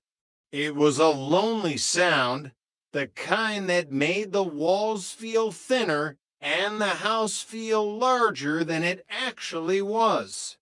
Jimmy was a man composed of soft edges and hard decisions, a detective inspector who carried the weight of the island's safety on his broad shoulders and the lingering, bittersweet ghost of his late wife, Fran, in the quiet, dusty corners of his heart. Every morning in Shetland felt like an act of quiet endurance, a struggle to find a spark of color in a landscape defined by an infinite palette of gray. "Who's there? Is that you?" The voice belonged to Cassie, his 14-year-old daughter. She wasn't his by blood, she was Fran's daughter from a previous life, but the distinction had long since evaporated in the heat of shared grief and daily routines. To Jimmy, she was the anchor that kept him from drifting out into the dark, cold waters of his own melancholy. "Dad, Dad, Dad," she called out again, her voice frantic, a sharp contrast to the sluggish rhythm of the morning. Jimmy appeared in the doorway of the kitchen, rubbing the sleep from his eyes and adjusting his sweater. He watched her scramble to gather her school supplies, her teenage energy a stark, almost jarring presence against the backdrop of the leaden sky outside. "Have you got everything?" he asked, his voice a low, comforting rumble. "You got your gloves, your homework, and what exactly is this?" He reached out and touched a strange, horned helmet, a piece of plastic theater that she was trying to shove into an already bulging backpack. A new-fashioned statement for the Lerwick youth? Cassie rolled her eyes with the practiced, theatrical grace that only a 14-year-old could muster. "It's for the project, Dad. It was Norse Mythology Week. Remember, I'm supposed to be a Valkyria. We're doing a presentation on the Shield Maidens. Keep up, please." "Right. Don't be cheeky," Jimmy replied, a small, genuine smile tugging at the corners of his mouth. "And don't pretend like you're the organized one in this house. We're 15 minutes late already. The ferry won't wait for Valkyria, no matter how many horns she has. Move it. The domesticity of the morning was a fragile shield against the world outside.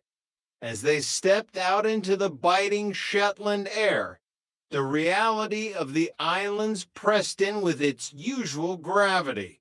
The sky was the color of a bruised plum, hanging so low over the harbor that it felt as though the clouds might snag on the tall masts of the fishing trawlers.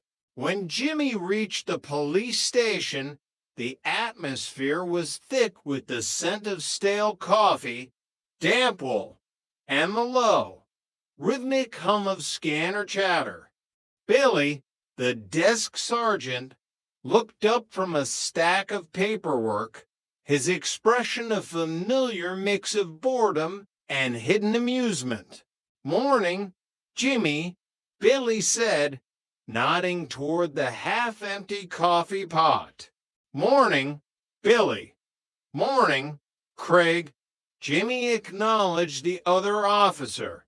"Anything of note happen while I was trying to convince a Norse deity to go to school?"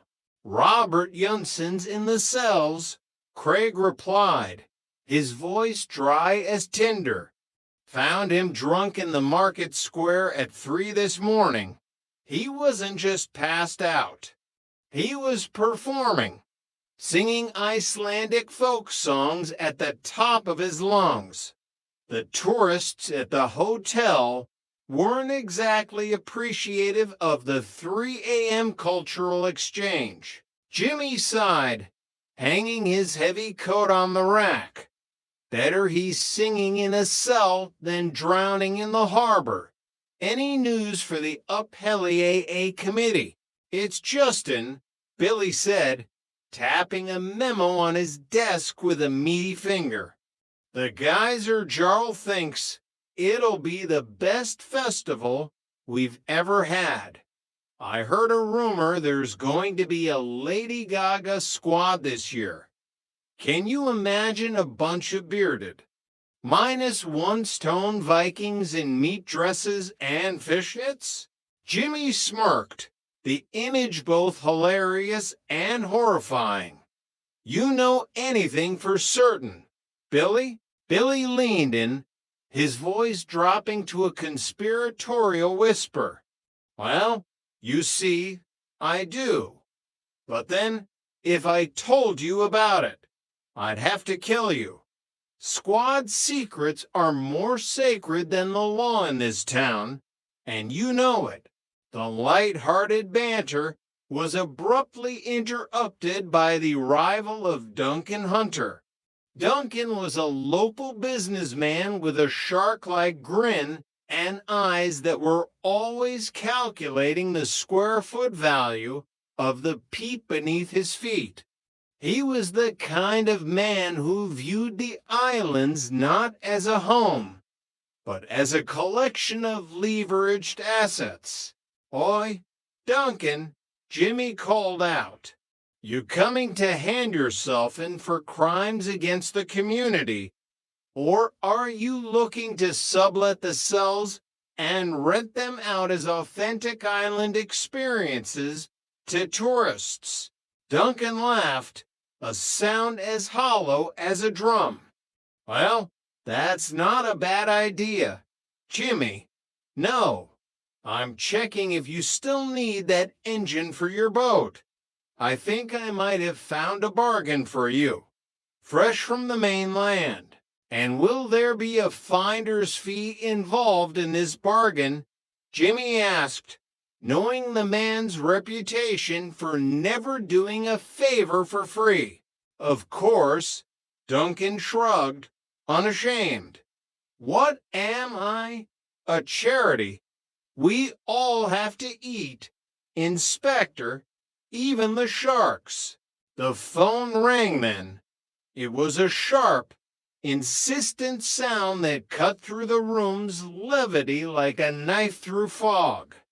Billy answered it, and as he listened, His expression hardened into something cold and professional. He looked at Jimmy, and the temperature in the room seemed to drop 10 degrees. Jimmy, it's Sandy Wilson. He's calling from Bresse. He sounds wrong. Jimmy took the phone, his pulse quickening with a familiar, unwelcome dread. Sandy was a young PC, usually eager, somewhat green, and full of a nervous energy to please. But the voice on the other end was hollow, stripped of all its usual vibrance, as if the breath had been knocked out of him. "Inspector, I'm at my grandmother's croft," Sandy whispered, the sound of the wind howling in the background, a lonely, mournful whistle. "I didn't quite catch that. Sandy, the signal is weak. You need to speak up." "It's Mima," Sandy said, his voice cracking like drywood. She's been shot. She's dead, Inspector. My grandmother is dead." Chapter 2. The Silence of the Ridge. The ferry crossing from Lerwick to Bresse was a blur of gray water, white-capped waves, and the heavy silence of anticipation. Jimmy stood at the rail of the vessel, the salt air stinging his face and awakening a familiar, grim focus. He watched the coastline of Bresse approach a landscape of emerald green and peat black, dotted with the white specks of sheep. Mima Wilson. He had known her his entire life. Everyone in the islands knew Mima. She was a fixture of the Bresse landscape, a stubborn, resilient woman who lived alone in a croft that looked like it had been carved directly out of the hillside. She was the kind of woman who survived the war, the decline of the herring, and the modernization of the islands without losing an ounce of her sharp, salt-cured personality. When the ferry docked, Jimmy drove toward the ridge. The scene was already cordoned off with bright yellow tape that fluttered violently in the wind, a garish intrusion on the natural landscape. Sandy Wilson was standing by the gate, his face the color of parchment. He looked less like a police officer and more like a lost boy who had suddenly realized that the world was a much crueler place than he had ever imagined in his training manuals. "Is there any sign of a break-in?" Jimmy asked as he stepped out of his car, his voice professional yet laced with the empathy he felt for the young man. "There's some broken glass by the back door," Sandy said, his voice trembling so much he had to clench his teeth. "I called my cousin Ronald. His croft's just up the road. He passed by. He was the one who found her. She's just over the ridge, in the garden, near the old peat stack." Jimmy looked toward the ridge, where the silhouette of the old stone croft stood against the darkening, bruised sky. Could it have been an accident, Sandy? A stray shot from a hunter. It's the season. Sandy shook his head vehemently, his eyes wide. A shotgun blast at that range. Into her back. No. She kept a gun in the hall cupboard for the rabbits. But this wasn't an accident. I know it wasn't. It felt deliberate. Jimmy began the grim, methodical process of the investigation. The air at the croft was heavy with the metallic tang of blood and the pervasive, damp smell of wet earth and dying grass. He instructed Sandy to use the landline to call the hospital in Lerwick, sternly warning him not to contaminate the scene any further. Set up a common approach path and put up a windshield, Jimmy ordered, his mind already mapping out the forensics. Can you handle that? Or do I need to send you back to the station? I can handle it, Sandy said, though his eyes were glassier than the broken window. Can I cover her up? It's starting to rain again, and I don't want her to get wet. No, Jimmy said firmly, placing a steadying hand on the young man's shoulder. I'm sorry, Sandy. We need the photographs exactly as she fell. Every detail matters now. I know you were close to her, but we have to do this right. For her. As Jimmy moved through the interior of the croft, he felt the heavy, lingering presence of the dead woman in every room. Mima had lived a simple, solitary life, but the walls were lined with the artifacts of a long, guarded memory. A photograph on the mantel caught his eye, an old, faded sepia image of Mima as a young woman, her hair wine-blown and wild, standing next to a handsome, dark-haired Norwegian sailor. The Shetland bus, the legendary wartime operation where local fishing boats smuggled agents, radios, and supplies into Nazi-occupied Norway. Bressay had been a hub for such secrets, a place where the darkness of the sea hid the bravest of men. He stepped outside to find Sandy's father, Joseph Wilson. Joseph was a hard man, weathered by decades of sea toil and a lifetime of simmering, unspoken resentment. He stood with his hands deep in his pockets, staring at the ground as if he could see through the layers of peat. Did Mima own this land outright? Jimmy asked, pulling out his notebook. Yeah, Joseph replied, his voice a gruff, low rasp. Every acre, from the ridge to the shore. And your father, Andrew, how is he taking this news? He's at home. I told him not to come down. It didn't feel right breaking the news to an old man over a mobile phone while he's sitting in his chair. He's fragile these days, though he'd never admit it. Jimmy nodded, making a mental note of the family dynamics. You did the right thing. Can you tell if anything's missing from the house? Jewelry? Money? The family silver? I don't think so, Joseph said, a bitter, sharp edge to his voice.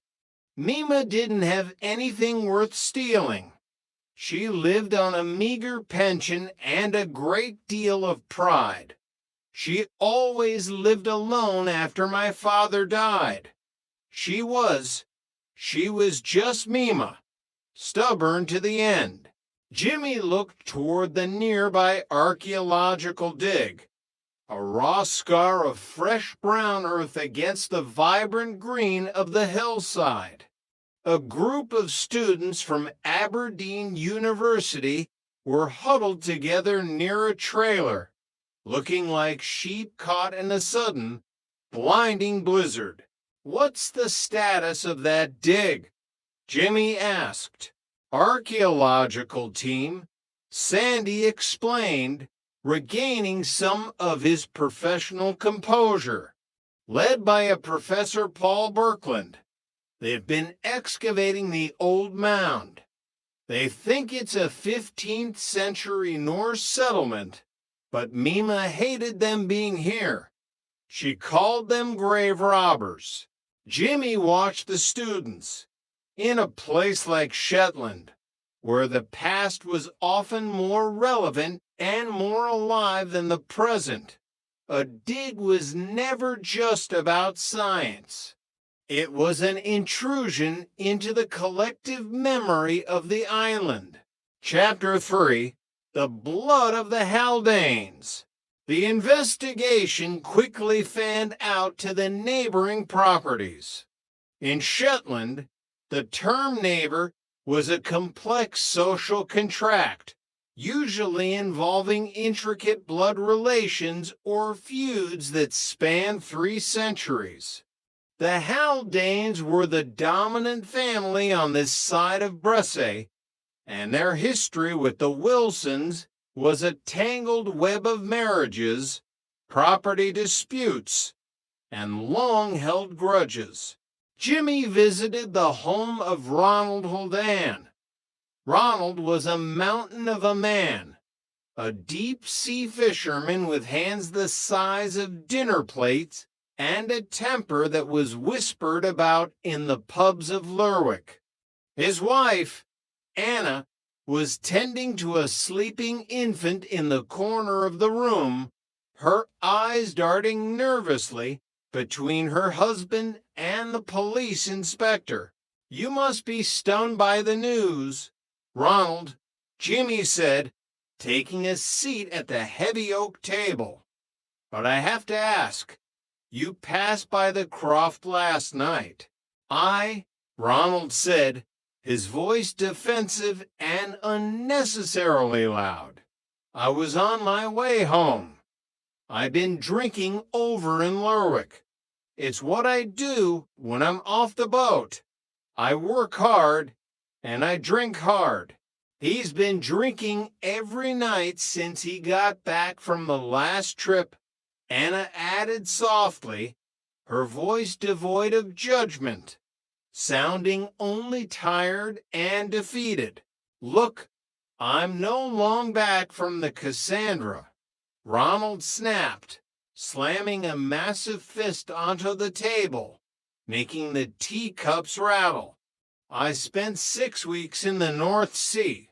I don't know what to do with myself on land. Now get off my back about a few pints."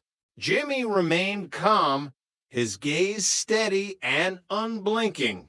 "Did you see anything unusual, Ronald? Anyone on the road? A strange car? A shadow that didn't belong? I got the last ferry back," Ronald muttered, his anger subsiding into a sullen pout. "Had a wee nightcap at the quay. I didn't see a soul, just the wind and the sheep. It's a quiet island, or at least it used to be." Ronald's mother, Jackie Haldane, walked into the room then. She was a sharp-featured woman with iron gray hair and eyes that seemed to see through Jimmy's professional veneer. She was the one who had been volunteering at the dig, helping the students. "It was the bone," Jackie said, her voice dropping to a conspiratorial whisper that made the hair on Jimmy's neck stand up. "I found a piece of skull yesterday afternoon. A human skull.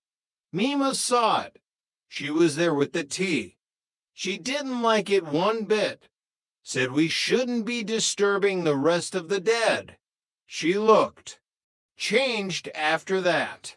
The dead have a way of making themselves known," Jimmy replied. "And what about the guns, Ronald? You and your father both have licenses for shotguns. I believe you were out last night." Ronald said, his jaw tightening. "I went out lamping for rabbits after I got home. To clear my head. It's my right, isn't it? A man can't even hunt on his own island anymore. I'll need to take the gun for testing. Ronald, standard procedure. Nothing to worry about if it wasn't used on a human. The tension in the room was so thick it felt as though it might combust. The Wilsons and the Haldanes were cousins, but there was a rot at the heart of their relationship.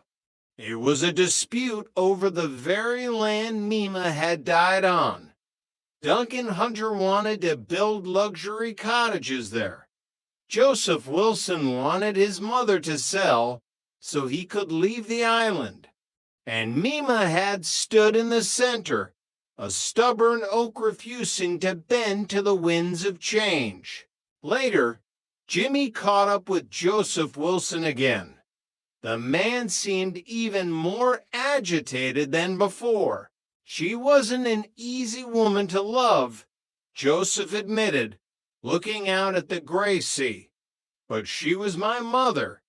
She didn't deserve to end like that, face down in the dirt like a common animal. Did you hear the shot? Joseph, you live just down the hill. Sound carries in the quiet. No, Joseph said, but his eyes shifted to the left a classic tell that Jimmy had seen 1,000 times in interrogation rooms. I told you, I was in Lerwick, missed the ferry, slept in the car. Check the CCTV if you don't believe me. I'm an honest man. Jimmy would do exactly that. But he knew that in Shetland, sleeping in the car was often code for something much more complicated, a secret that had nothing to do with missing a ferry. Chapter 4, The Professor's Excavation. Professor Paul Birkeland was a man who seemed to have been constructed entirely of academic arrogance and expensive Gore-Tex. He was tall, thin, and possessed a clinical detachment that Jimmy found deeply unsettling. To Birkeland, Mima Wilson's death was merely a logistical hurdle, a bureaucratic delay for his research. Mima was clearly troubled by the discovery of the skull. Jimmy said, interviewing the professor as he stood by his excavation trailer. Students like Hattie James tend to blow these things out of proportion, Birkeland replied, adjusting his glasses with a sniff. Hattie is an emotional girl, highly imaginative. She probably misinterpreted Mima's reaction as fear when it was likely just senile confusion. You find her neurotic? Jimmy asked, using the professor's own words back at him. I find her young and prone to dramatics, Birkeland said dismissively. This dig is funded by a major grant. We are on the verge of proving a significant 15th century Norse trade link. I don't have time for local superstitions or the emotional outbursts of students. Jimmy didn't like the man. Birkeland saw the world in neat, chronological layers of soil, ignoring the messy, bloody, and often tragic reality of the people living on top of them. He found Hattie James sitting in the back of a police van, wrapped in a foil blanket that crinkled with every move. She was wearing an oversized yellow raincoat that Jimmy recognized it had belonged to Mima. She gave it to me. Hattie sobbed, her face streaked with tears and dirt. It was pouring yesterday, and I was shivering in the trench. Mima came out with tea and told me to keep the coat. She was so kind, Inspector. She didn't care about the archaeology. She cared about the person. Why would anyone hurt her? Did she say anything to you, Hattie? About the bone? About the land? About her past? She looked terrified when Jackie found that skull fragment. Hattie whispered. It wasn't just don't disturb the dead. It was as if she recognized the shape of it, like she knew exactly who it belonged to. She whispered a name, I think, but the wind was too loud. Jimmy looked back at the dig site. The ghost Mima had seen wasn't a Viking from 500 years ago. The more he looked at the site, the more he realized the timeline was fractured. The coins were medieval, yes, but the mound had been used for much more recent and much more clandestine purposes. Chapter 5. The Ghost of the Shetland Bus. Seeking clarity, Jimmy visited the Lerwick Museum to see Vicky, a former teacher of his and the unofficial keeper of the island's darkest and most precious memories. He showed her the photograph he had taken from Mima's mantelpiece. Ah, the bus, Vicky said, her eyes softening as she looked at the young Mima. Mima's husband, Jerry, and Jackie's father, Andrew Holdan, they were the heart of the operation. They took the fishing boats across to Norway in the dead of winter, with no lights, through minefields, with the Gestapo hunting them like wolves. Did they all make it back, Vicky? Truly? Jimmy asked. Most did, but there was a dark chapter, a betrayal that the history books don't like to mention. A Norwegian agent named Per Lundstedt was supposed to be a hero, but he was a double agent. He was feeding information to the Nazis. Some of our boys were captured because of him. Families were destroyed. Jimmy felt a cold, sharp prickle on the back of his neck. What happened to Lundstedt? Vicky lowered her voice, even though the museum was empty. The official record says he was lost at sea during a storm. But the rumors, they say the Shetlanders found out before he could escape. They didn't trust the British authorities to handle it properly. They meted out their own justice. They made him vanish into the peat. Jimmy thought about the skull fragment. If it wasn't 500 years old, but 60. Vicky, if a body was buried in the peat back then, what would it look like now? The peat is acidic, Jimmy. It preserves skin and clothing, almost like leather, but it eats the bone eventually, or it turns them a deep, iron red bones. They call them. If that skull is what I think it is, Mima Wilson has been living on top of a murder for 60 years. She was the warden of a secret graveyard. Chapter 6. A Culture of Violence. The pressure on the island reached a breaking point 48 hours after Mima's death. Ronald Holdan was found by a passing motorist, slumped by the side of the road near the quay, his face a ruin of blood, bruises, and broken teeth. There's nothing on the CCTV. Tosh, Jimmy Sargent, reported as they stood in the sterile hospital hallway.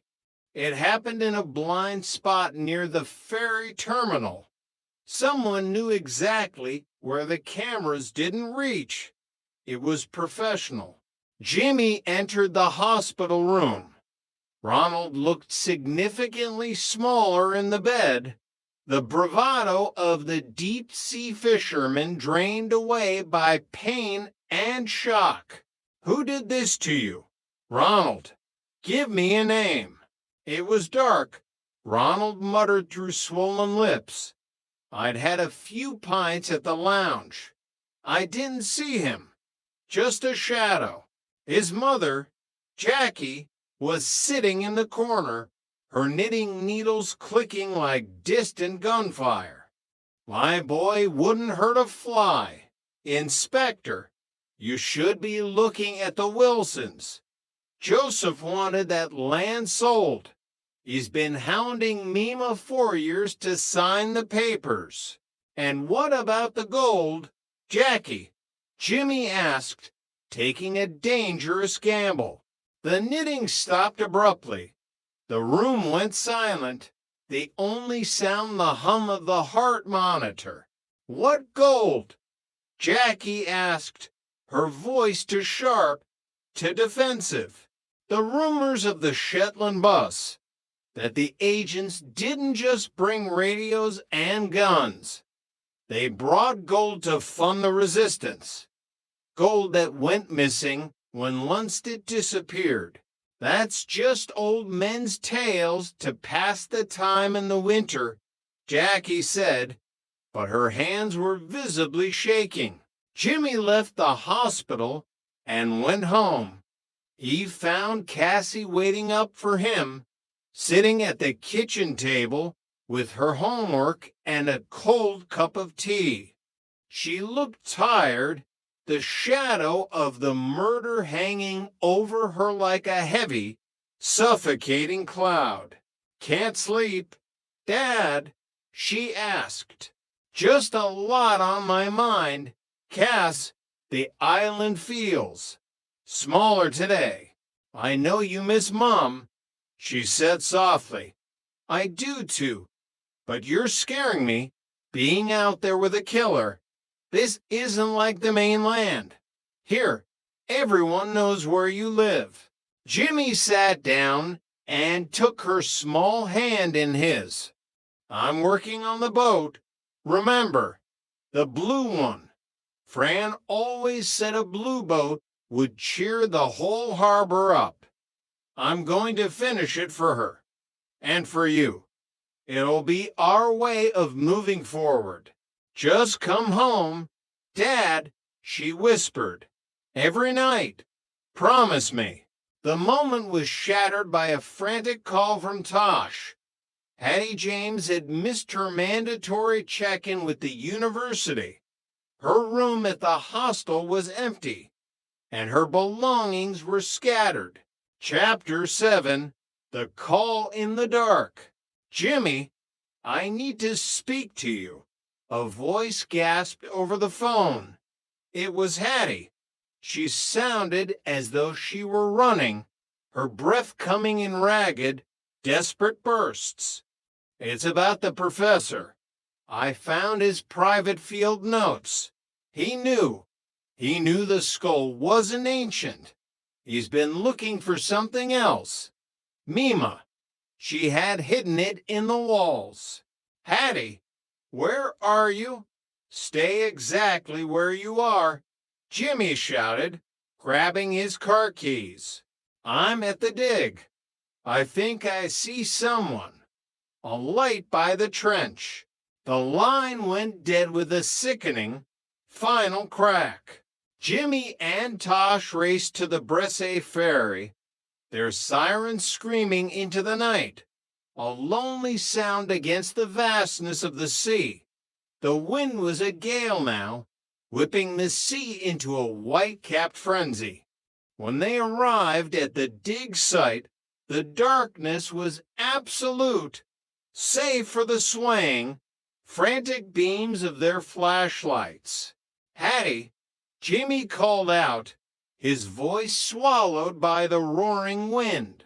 They found her phone first, lying face down in the mud near the excavation trailer. Then Ginny saw a splash of bright yellow in the main trench. It was Mima's raincoat. Hattie James was lying in the peat, her eyes fixed on the cold, indifferent Shetland stars. She was dead. Oh, God, Tosh whispered, turning away to catch her breath. She's just a kid, Jimmy. Why her? Jimmy knelt in the mud, his heart feeling like a heavy weight of lead. He looked at the knife protruding from her chest of professional archaeological trowel, sharpened to a razor's edge. Because she found the truth, Jimmy said, his voice cold with a growing, righteous fury. The professor said she was neurotic. He was setting the stage for her to break and kill herself. But Hattie was the only one with a conscience. She was the only one who cared about the dead. He looked deeper into the trench. Hattie's dying struggle had kicked away a layer of soil that the archaeologists had deliberately left covered. There, gleaming in the light of his torch, was a heavy brass button. A button from a Norwegian naval uniform circa 1944. Beside it, tucked into a deep crevice in the peat, was a small, rusted metal box. Chapter 8, The Reckoning of Uphelia. The night of Uphelia arrived with a roar of fire and the pervasive scent of burning paraffin. Lerwick was transformed into a sea of flickering torches and chanting men. The geyser Jarl, resplendent in polished silver armor and a raven-feathered helmet, led his squad through the narrow, cobbled streets, their shields clashing in rhythmic, primal precision. It was the perfect cover for a killer. Jimmy stood on the esplanade, his eyes scanning the crowds of Vikings. He had the metal box in his pocket. It didn't contain gold, it contained something far more dangerous. It contained a ledger, a list of names and dates. He saw Professor Birkeland standing near the harbor, watching the galley being towed toward its fiery doom. The professor looked calm, almost bored by the spectacle. "He's not leaving," Jimmy said into his radio. "He's waiting for the fire. He thinks everything that could link him to Hattie will be burned or buried. I have Joseph Wilson and Ronald Holdan in sight," Tosh replied. "They're both in the parade, dressed as warriors." Jimmy moved through the crowd, his gaze fixed on Birkeland. But as he approached, a hand caught his arm. It was old Andrew Holdan, Jackie's father. He was dressed in his old naval coat, looking frail and ghostly in the flickering torchlight. "It's time, Jimmy," the old man whispered, his eyes glazed. "The fire is here. It's time to let the secrets burn." "I can't do that, Andrew. Hattie James is dead. Mima is dead. We can't let the truth burn with the boat." "We did it for the island," Andrew said, his eyes tearing up. "Lundstedt was going to sell us all to the Germans. We killed him and took the money he'd stolen from the resistance. We used it to buy the boats, to keep the families alive after the war when there was nothing. Mima knew. She was the one who buried him. She said the peat would keep him silent forever. But the professor found out. Jimmy realized. He didn't want the gold. He wanted the story, the discovery of a lifetime, a scandal that would make his career. Jimmy broke away from Andrew and confronted Birkeland near the edge of the dark pier. "The ledger, Paul," Jimmy said, pulling the small book from his pocket. Hattie found it. It lists every payment made from the stolen Norwegian funds. It links you to the illegal sale of artifacts you've been smuggling out of this dig for weeks. You were double dipping, stealing from the dead twice. Brooklyn's calm finally cracked. It's just dirt. Perez. Old secrets and old money. What does it matter now? It mattered to Hattie, Jimmy said, his voice like cold iron. And it mattered to Mima, as the torches were thrown into the galley and the dragon ship erupted in flames. Jimmy clicked the handcuffs onto Brooklyn's wrists. The fire roared, a tower of orange and red against the black sky. But it couldn't cleanse the island of what had been done. Chapter 9, The Silence of the Cells. The aftermath of Upheli was a heavy, smoke-stained morning. Inside the Lerwick police station, the festive mood had vanished completely, replaced by the clinical, grim coldness of a double murder investigation. Jimmy Perez sat across from Professor Paul Birkeland in Interrogation Room 1. The professor looked disheveled, but his eyes still held that flicker of intellectual superiority, even in his defeat. You really believe you can pin this on me, Inspector? Birkeland asked, leaning back in the uncomfortable plastic chair. A few defensive scratches on my hands from a clumsy student and a book you claim belonged to a traitor? It's not just the book, Paul, Jimmy said, his voice quiet and steady.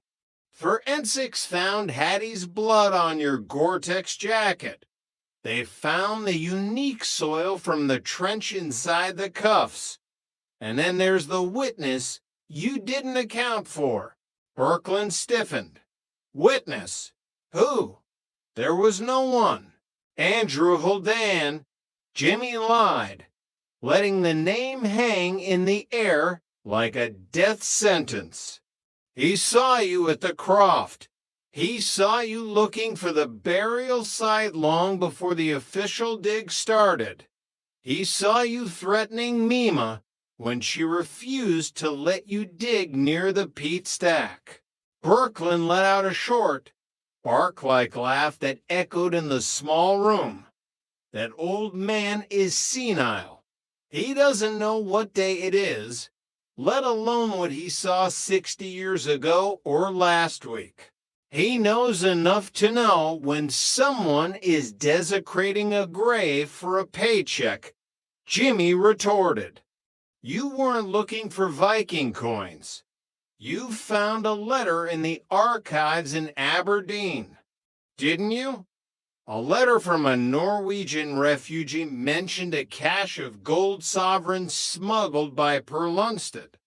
You realize the Shetland bus wasn't just a military operation. It was a treasure map for a man without a soul. Birkeland remained silent, his jaw tight, his eyes darting toward the door. Had he found out, Jimmy continued. She realized the bone wasn't ancient. She realized you were keeping the valuable finds for yourself. When she threatened to go to the university authorities and expose your theft. You did what you've always done. You tried to manage the situation. But Hattie wasn't a data point you could just erase. She was a human being with a future. She was an obstacle. Birkeland whispered, his mask of academic detachment finally slipping to reveal the monster beneath. She was a child playing at a scientist's game. She had no idea what that discovery meant for the field of archaeology. It would have changed everything. Jimmy felt a wave of pure disgust. It meant everything to the people who died for it. For you, it was just a shortcut to a headline. Chapter 10, The Weight of Blood. On Bresse, the news of the arrests had a different, more devastating impact. The fragile, Centuries-old truce between the Wilsons and the Haldanes had shattered completely. Sandy Wilson sat on the porch of his grandmother's croft, staring at the scarred earth where the dig had once been. The wind felt colder now, as if it carried the weight of the secrets he had unearthed. His father, Joseph, walked out to join him, his shoulders slumped. Joseph looked 10 years older than he had a week ago. The guilt of knowing his son's career was likely over because of a family secret was visible in every deep line of his weathered face. I didn't know Ronald would do it, Sandy, Joseph said, his voice cracking. He was always a hothead, but I never thought he'd fire a gun at his own kin. He fired because we've been living in a house of cards for 60 years.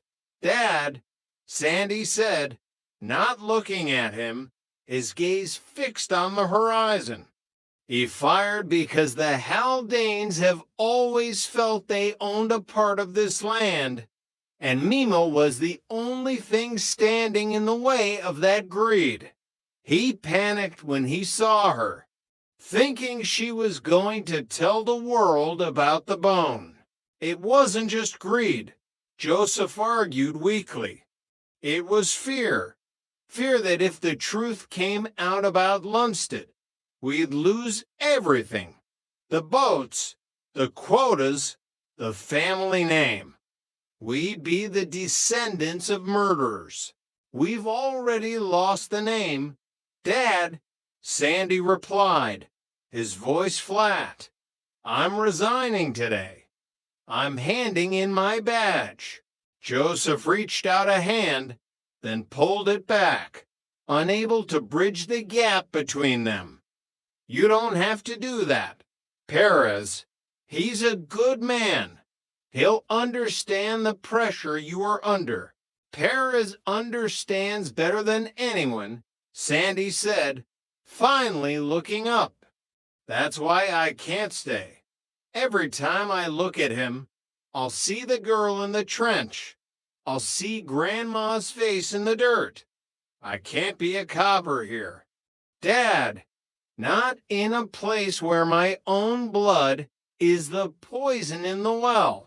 Chapter 11, A Name for the Nameless. 3 days later, the island held a funeral that would be remembered for a generation. It wasn't just for Mima Wilson. It was for the bones that had been unearthed and for the peace that had been lost. The small churchyard on Bresse was crowded with people in black. Every family on the island was there, standing in small, separate groups. The Wilsons on one side, the Haldanes on the other, a physical divide that mirrored the deep emotional chasm that now separated them. Two coffins sat by the open graves. One was Mima's, draped in a simple white cloth and covered in wild heather. The other was a smaller, plain wooden box. Inside were the remains of Per Lunstead, the man who had been a ghost for 60 years. Vicky from the museum stood by the second grave, holding a small Norwegian flag that fluttered in the breeze.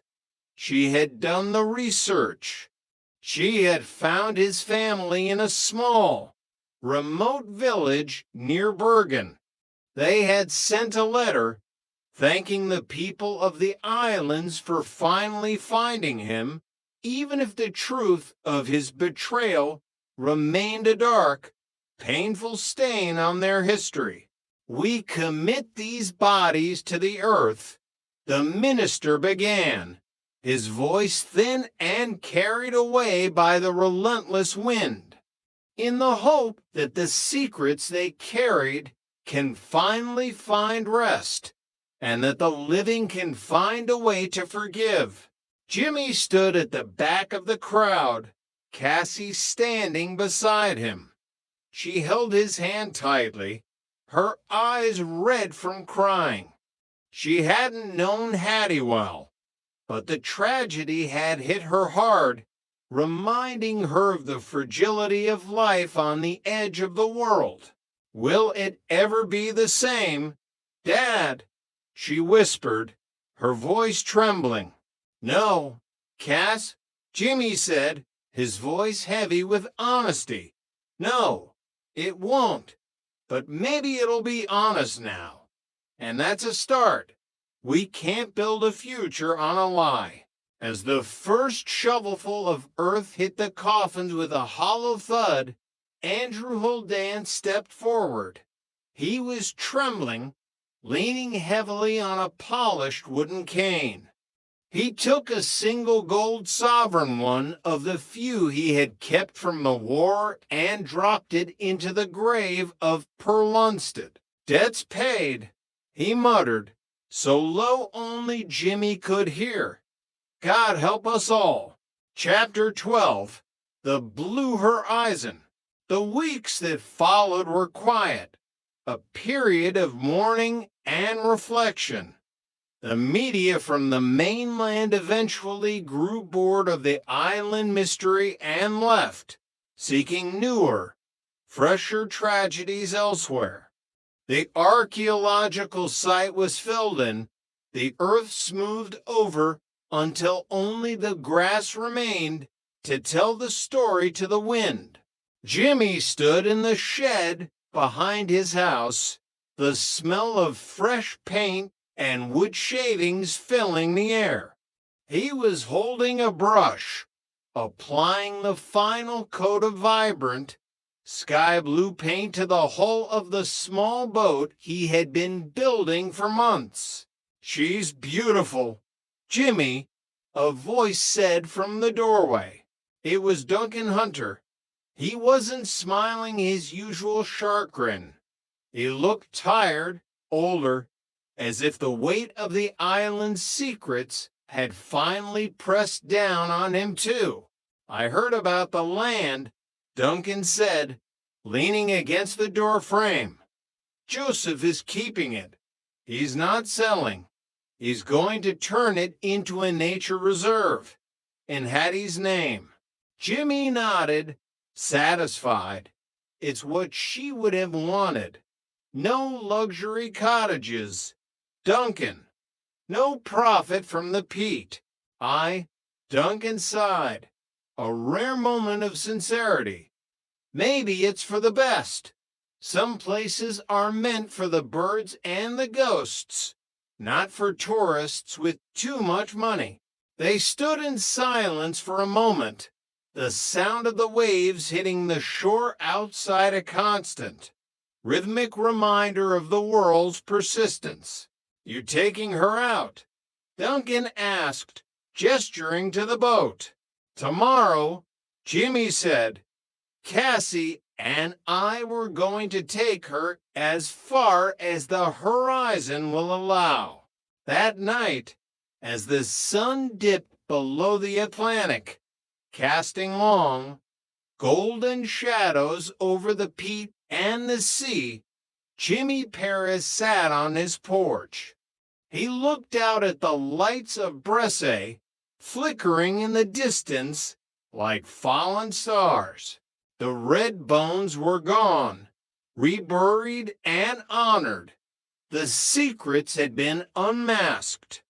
The islands remained a place of harsh, unforgiving beauty and long, deep memories where the salt air preserved both the love and the hate of its people. But as he watched the tide come in, Jimmy felt a strange, new sense of peace. The past had been unburied, the dead had been paid, and for the first time in many years, the future looked as clear and as bright as the blue paint on his boat.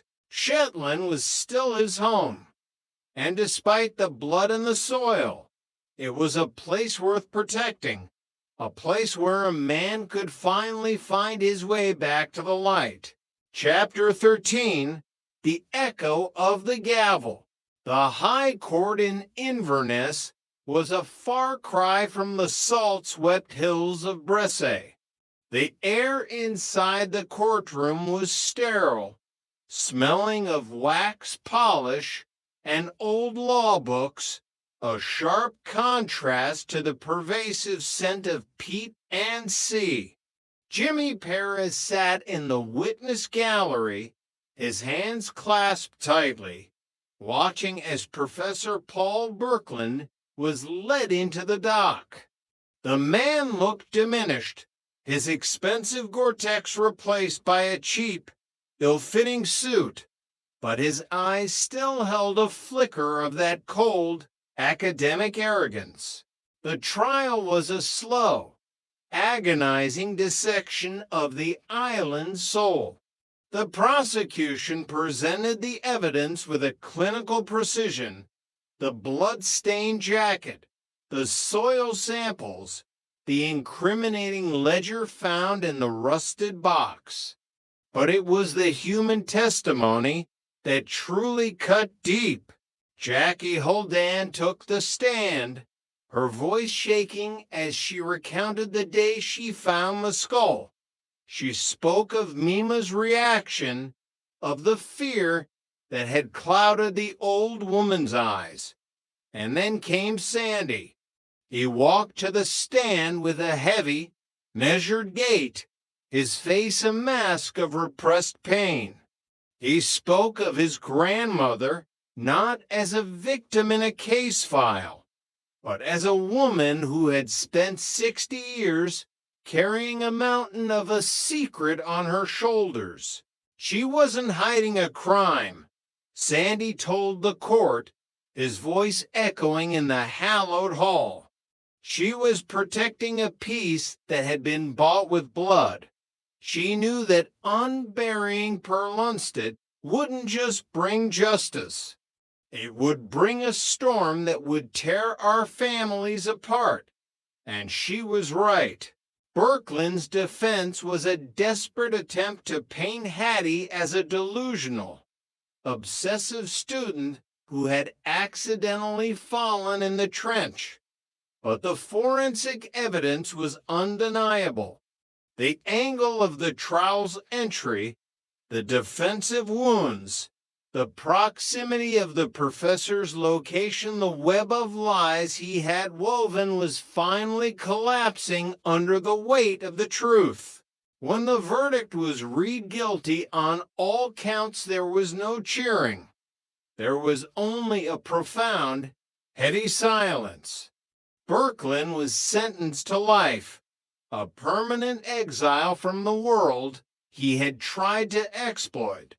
As he was led away, he didn't look back at the families he had destroyed. He looked straight ahead, a man whose legacy was now written in the very dirt he had so callously excavated. Chapter 14, Seeds in the Peat. A year passed, a cycle of seasons that saw the Shetland sun rise and set over a changed landscape. On Bresse, the site of the dig was no longer a raw scar of brown earth. Under Joseph Wilson's careful stewardship, it had been transformed. The Hattie James Nature Reserve was now a sanctuary of wild grasses, heather, and nesting birds. Joseph spent his days there, a man seeking redemption in the soil. He had sold his fishing quota, moving away from the competitive greed that had fueled the feud with the Haldanes. He planted seeds, built stone paths, and ensured that the ridge remained a place of quiet reflection. Sandy Wilson had moved to the mainland, seeking a life away from the shadows of his family's past. He didn't return to the police force. Instead, he worked in forestry, finding a different kind of order in the growth of trees than he had in the enforcement of laws. He visited Bresse only once a year, on the anniversary of Mima's death, to sit on the ridge and watch the sun dip below the horizon. The Haldanes had also changed. Ronald was still serving his time, a man haunted by a single, drunken mistake that could never be erased. Anna had stayed, raising their child with a quiet strength that had earned her the respect of the entire island. Jackie had become a regular visitor to the reserve, often bringing tea to Joseph as he worked. The two families were no longer at war, but the scars remained reminders that some debts can never be fully repaid, only lived with. Jimmy Perez continued his work in Lerwick. The blue boat was a frequent sight in the harbor, a splash of hope against the gray Atlantic. Cassie had grown taller, her Valkyria project long finished, replaced by dreams of university and the world beyond the islands. Jimmy encouraged her, knowing that while Shetland was a part of her, it didn't have to be her entire world. Chapter 15, The Unseen Threads. One evening, as Jimmy was cleaning the boat after a long day on the water, he found a small, weathered stone tucked under one of the seats. It was a smooth, dark pebble, the kind found only on the shores of Bresse. He held it in his palm, feeling the cool weight of it. He thought of the Shetland bus agents, of the gold that was never found, and of the red bones that now rested in the churchyard. He realized that every person on these islands was a thread in a much larger tapestry, woven with stories of bravery, betrayal, and love. The past wasn't something to be feared or hidden away. It was the foundation upon which the future was built. He looked up as Cassie walked down the pier, her hair caught in the wind. Ready to head home, "Dad?" she asked. "Ready," Jimmy replied, pocketing the stone. As they walked together toward the lights of Lerwick, the North Sea continued to churn behind them, its secrets finally at rest. The whispers of the past had been silenced by the honesty of the present, and for the first time in a long time, the silence was a peaceful one. Chapter 16, The Stranger on the North Link. The North Link ferry arrived at Lerwick Harbor just as the first sliver of dawn began to slice through the heavy gray fog. Among the usual crowd of islanders returning from the mainland and tourists seeking a rugged escape, there was a man who stood apart. He wore a dark, tailored coat that seemed too formal for the Shetland wind, and he carried a single, expensive leather suitcase. His name was Eric Lundstedt. He didn't head for a hotel. Instead, he rented a small, battered 4x4 and drove straight toward Bresse. His eyes, a piercing shade of Nordic blue, scanned the landscape with a focused intensity.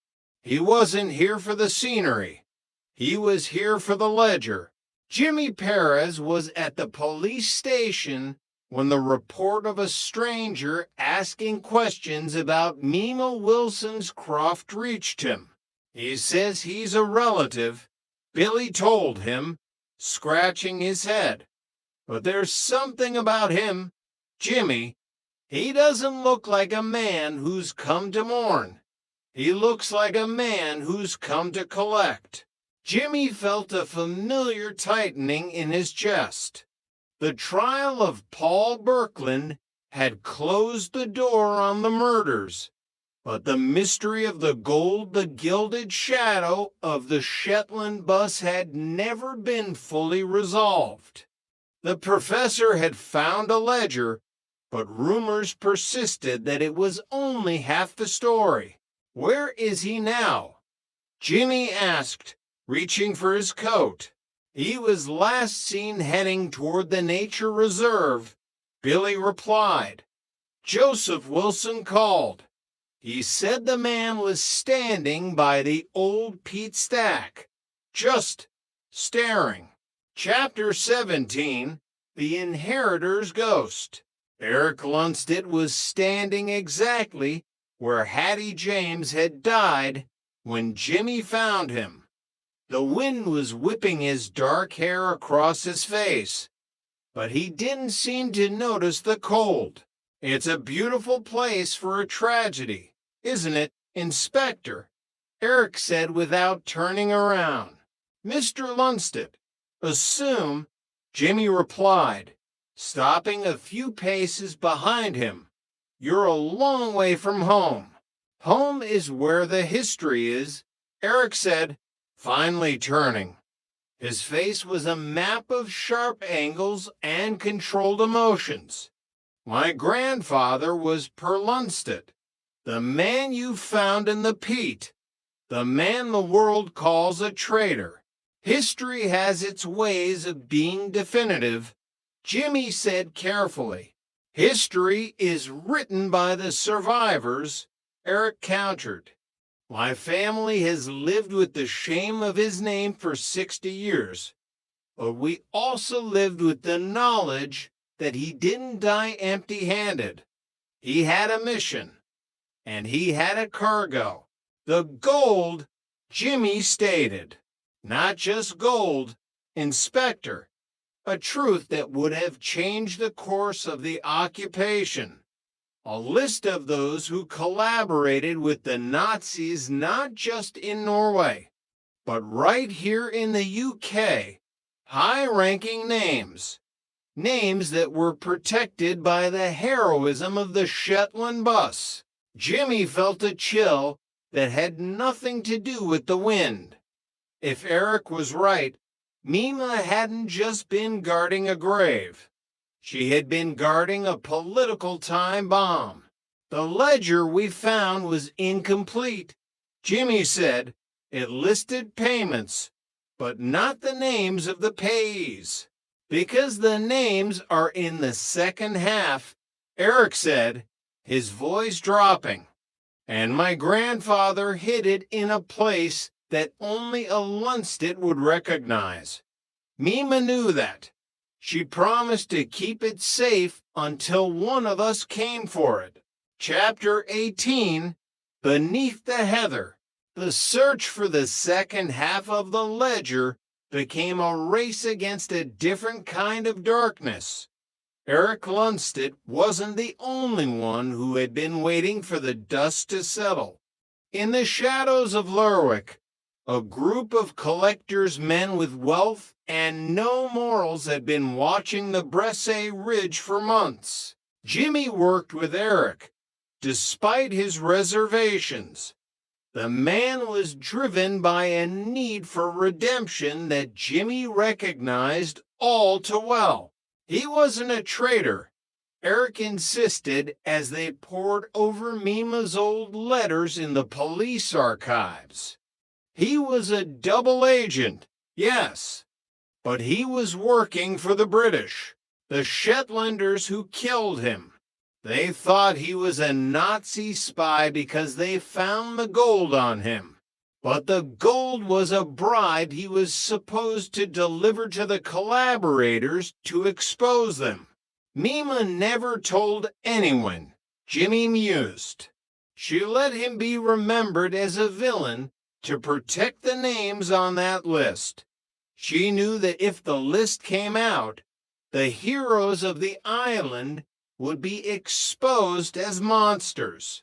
They found the clue in a child's drawing tucked inside a family Bible Mima had left to Sandy. It was a sketch of a blue boat, but the hull was made of gold coins. The boat, Jimmy whispered, not the one I built, the original one, the Mima. The Mima had been scuttled in the bay 60 years ago, shortly after the war ended. It was a common practice, a way to lay the ghosts of the Shetland bus to rest. Chapter 19, The Price of Redemption. The dive into the cold, dark waters of Bresse Bay was a descent into a forgotten world. Jimmy watched from the deck of a salvage vessel as Eric, an experienced diver, disappeared beneath the surface. Hours passed in a tense silence. The wind had died down, leaving the bay as flat and reflective as a mirror. Finally, Eric surfaced, clutching a small, wax-sealed cylinder. He climbed onto the deck, shivering and exhausted, but his eyes were blazing with a dark triumph. He opened the cylinder and pulled out a roll of parchment, miraculously preserved. Jimmy read the names. They were pillars of the community. Some were long dead, but their families still held power in the islands. Others were still alive, living in comfortable retirement in Lerwick and Scalloway. This is the end of the legend, Eric said, his voice trembling. The Great Shetland bus was built on a foundation of betrayal. No, Jimmy said firmly. The men who sailed those boats were heroes. This doesn't change their bravery. It only exposes the few who tried to profit from it. The many shouldn't suffer for the sins of the few. And what will you do with it? Eric asked. Jimmy looked out at the horizon. He thought of Sandy, of Joseph, and of the peace that had finally returned to the ridge. He thought of Cassie and her dreams of a future unburdened by the past. The truth must come out, Jimmy said, but it must come out in a way that heals, not destroys. We will give this to the archives. We will let the historians tell the story. The time for blood and secrets is over. Chapter 20, The Silent Sea. Eric Lundstedt left the islands a week later. He didn't take any gold with him. There was no gold to be found, only the rusted remnants of a bribe that had long since lost its value. But he took something more important, his family's honor. Jimmy stood at the pier as the North Link ferry pulled away. He felt lighter, as if a heavy anchor had finally been lifted from his chest. He drove back to Bresse and walked up to the ridge. Joseph was there, finishing a stone bench overlooking the reserve. You heard?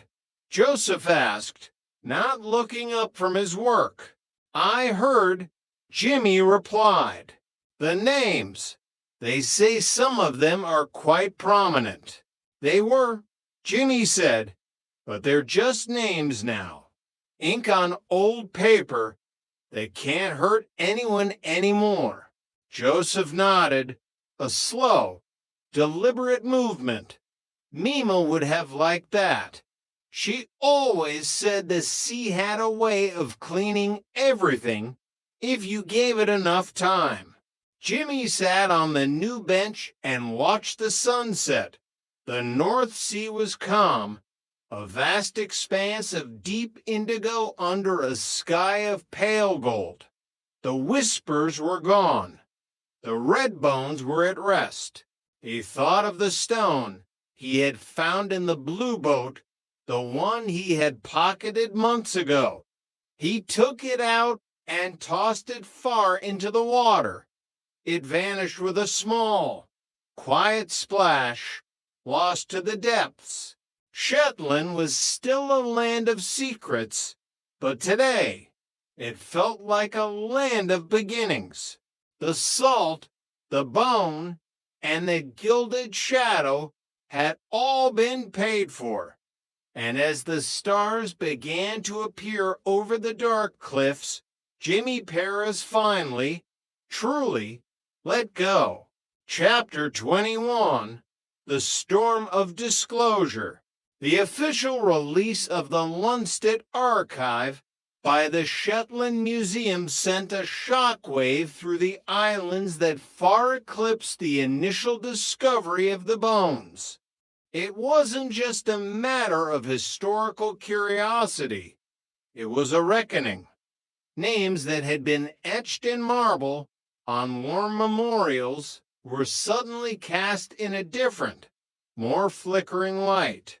The local newspapers were filled with angry letters, and the atmosphere in the pubs of Lerwick shifted from celebratory to suspicious. Jimmy Paris walked into the lounge on a Tuesday evening, seeking a quiet pint, only to find the room divided. On one side sat the descendants of the men named in the ledger well-to-do families who felt their heritage was being unfairly tarnished. On the other side were those who had always felt the sting of inequality, who saw the disclosure as a long overdue balancing of the scales. "It's a disgrace," Jimmy, Billy the sergeant whispered, leaning over the bar. "People are talking about tearing down the statue of old Magnus. They say his grandfather was on that list. His family is devastated. The truth isn't always comfortable." "Billy," Jimmy replied, his voice heavy with the fatigue of the last few weeks. "But Magnus's grandfather isn't Magnus. We have to learn to separate the man from the myth." "Try telling that to a mob with spray paint," Billy grunted. That night, the first acts of vandalism occurred. The Hattie James Nature Reserve was targeted. The stone bench Joseph Wilson had built was overturned, and the words "Traders Gold" were scrawled in red paint across the entrance gate. Chapter 22, The Fracture. The following morning, Jimmy drove to Bresse. The air was bitingly cold, and the sea was a churning mass of dark steel. He found Joseph standing by the defaced gate, a bucket of soapy water and a scrub brush in his hands. He looked weary, but his jaw was set with that familiar Wilson stubbornness. "They don't understand, Jimmy," Joseph said, not looking up from his work. "They think the gold is still here. They think we're sitting on a fortune while they struggle. It's not about the gold, Joseph," Jimmy said, taking the brush from his hand. "It's about the betrayal. People feel lied to. They thought they knew who they were, where they came from. Now, that foundation is cracked. And what about us?" Joseph asked, finally looking up. "My mother spent her whole life protecting this place, protecting their names. She died for it, and now they spit on her memory." Jimmy spent the afternoon helping Joseph clean the gate. As they worked, they saw a car idling on the road below, a dark, modern sedan that didn't belong to any islander. It stayed there for an hour before turning back toward the ferry. "You're being watched, Joseph," Jimmy warned. "The collectors Eric mentioned. They haven't given up. They don't care about the ledger. They still believe the gold sovereigns are buried somewhere on this ridge. Let them come, Joseph muttered. There's nothing left here but shadows and salt. Chapter 23, The Final Guard. The escalation came sooner than Jimmy expected. 2 days later, a fire was reported at the museum archives. It was a professional job and incendiary device planted near the Lunstead archive section. Thanks to the quick thinking of the night watchman, the fire was contained, but several original documents were damaged. Jimmy arrived at the scene to find the curator in tears. They tried to take it. Inspector, she sobbed. 2 men in masks. They didn't want the coins or the Viking silver. They wanted the second ledger, the one you found in the bay. But that's in a secure vault, Jimmy said. They didn't know that. They thought it was still being processed. Jimmy realized the situation was spiraling. The secret Mima had kept for 60 years was now a magnet for a new generation of greed. He decided to move the ledger to a safer location on the mainland. But as he prepared the transfer, he received a call from Sandy. Dad called. Jimmy, he's at the Croft. Someone broke in. They're holding him there. Chapter 24, The Shadow in the Peat. The confrontation at Mima's old croft was a mirror of the night she had died. Jimmy arrived with Tosh and a team of officers, their headlights cutting through the thick Shetland fog. The dark sedan was parked in the driveway, its engine still warm. Inside, Jimmy found 2 men outsiders, dressed in tactical gear, standing over Joseph. They were tearing up the floorboards, their faces masks of cold, calculated frustration. Where is it, old man? One of them hissed. The ledger said the cargo was divided, half in the cylinder, half in the house. Where is the rest? There is no rest, Joseph shouted. The cargo was the truth. That's all there ever was. Jimmy stepped into the room, his weapon drawn. It's over. The police are everywhere. You're not getting anything tonight. The men didn't panic. They were professionals, hired by someone with deep pockets. One of them moved toward the window, but Tosh was already there. After a brief, violent struggle, both men were subdued and handcuffed. They were looking for sovereigns, Joseph said, his voice trembling as Sandy helped him into a chair. They really thought she'd keep it in the house. The ledger was a double blind, Jimmy realized, looking at the torn-up floor. Pearl Lunstead knew he was being followed. He made everyone believe there was gold so they'd ignore the real cargo, the names. He used their greed against them. Chapter 25, The Blue Horizons Promise. The Shetland bus mystery was finally, irrevocably closed. The outsiders were linked to a private security firm in London, hired by a descendant of one of the collaborators who wanted the list destroyed. Their arrest effectively shut down the harassment. The nature reserve was repaired. The red paint was scrubbed away, and the stone bench was set back into the earth. The community, though still fractured, began the slow process of healing. People started to realize that the actions of their ancestors didn't define their own futures. Jimmy stood on the deck of his blue boat, the Fran, as it bobbed in the gentle swell of the harbor. Cassie was at the helm, her face glowing with a new confidence. She was leaving for university in the autumn, but today they were just father and daughter, sharing the silence of the sea. Do you think they'll ever forget? Dad? She asked, looking back at the cliffs of Bresse. No, Jimmy said, and they shouldn't. We need to remember the salt, the bone, and the truth. That's how we make sure it doesn't happen again. He looked at the horizon, where the sky met the water in a line of perfect, brilliant blue. The whispers were gone, replaced by the steady, rhythmic pulse of the islands.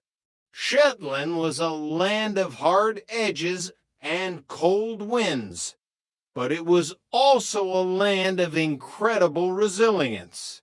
As the boat moved out toward the open sea, Jimmy Paris felt a profound sense of closure.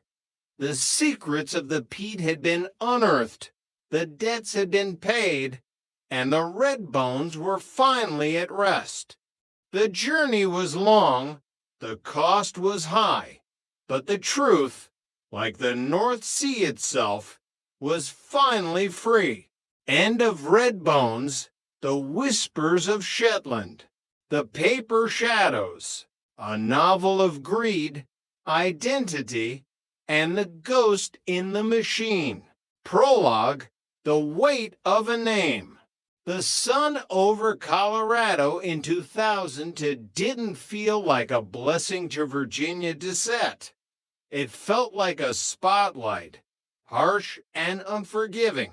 It was a Saturday afternoon, the kind of day meant for mundane domestic quietude, grocery runs, laundry, perhaps a quiet dinner with her husband.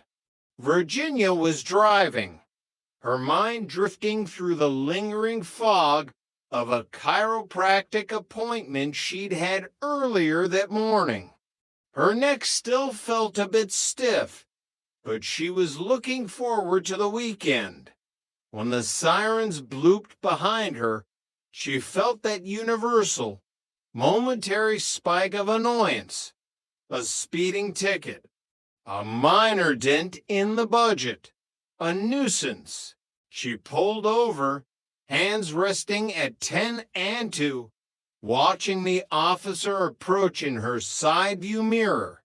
She was a mother, a wife, a woman whose life was built on a foundation of boring, beautiful reliability. She paid her taxes, she volunteered, she was known. Mom, do you know why I pulled you over? The officer asked, his voice flat, devoid of the usual highway patrol cadence. I might have been a few miles over, officer. I'm sorry. I was just headed home. The officer didn't reach for a ticket book. He didn't even look at her registration. Instead, he reached for his radio, his eyes locked on her face with a peculiar, hardened expression that made the hair on the back of Virginia's neck stand up.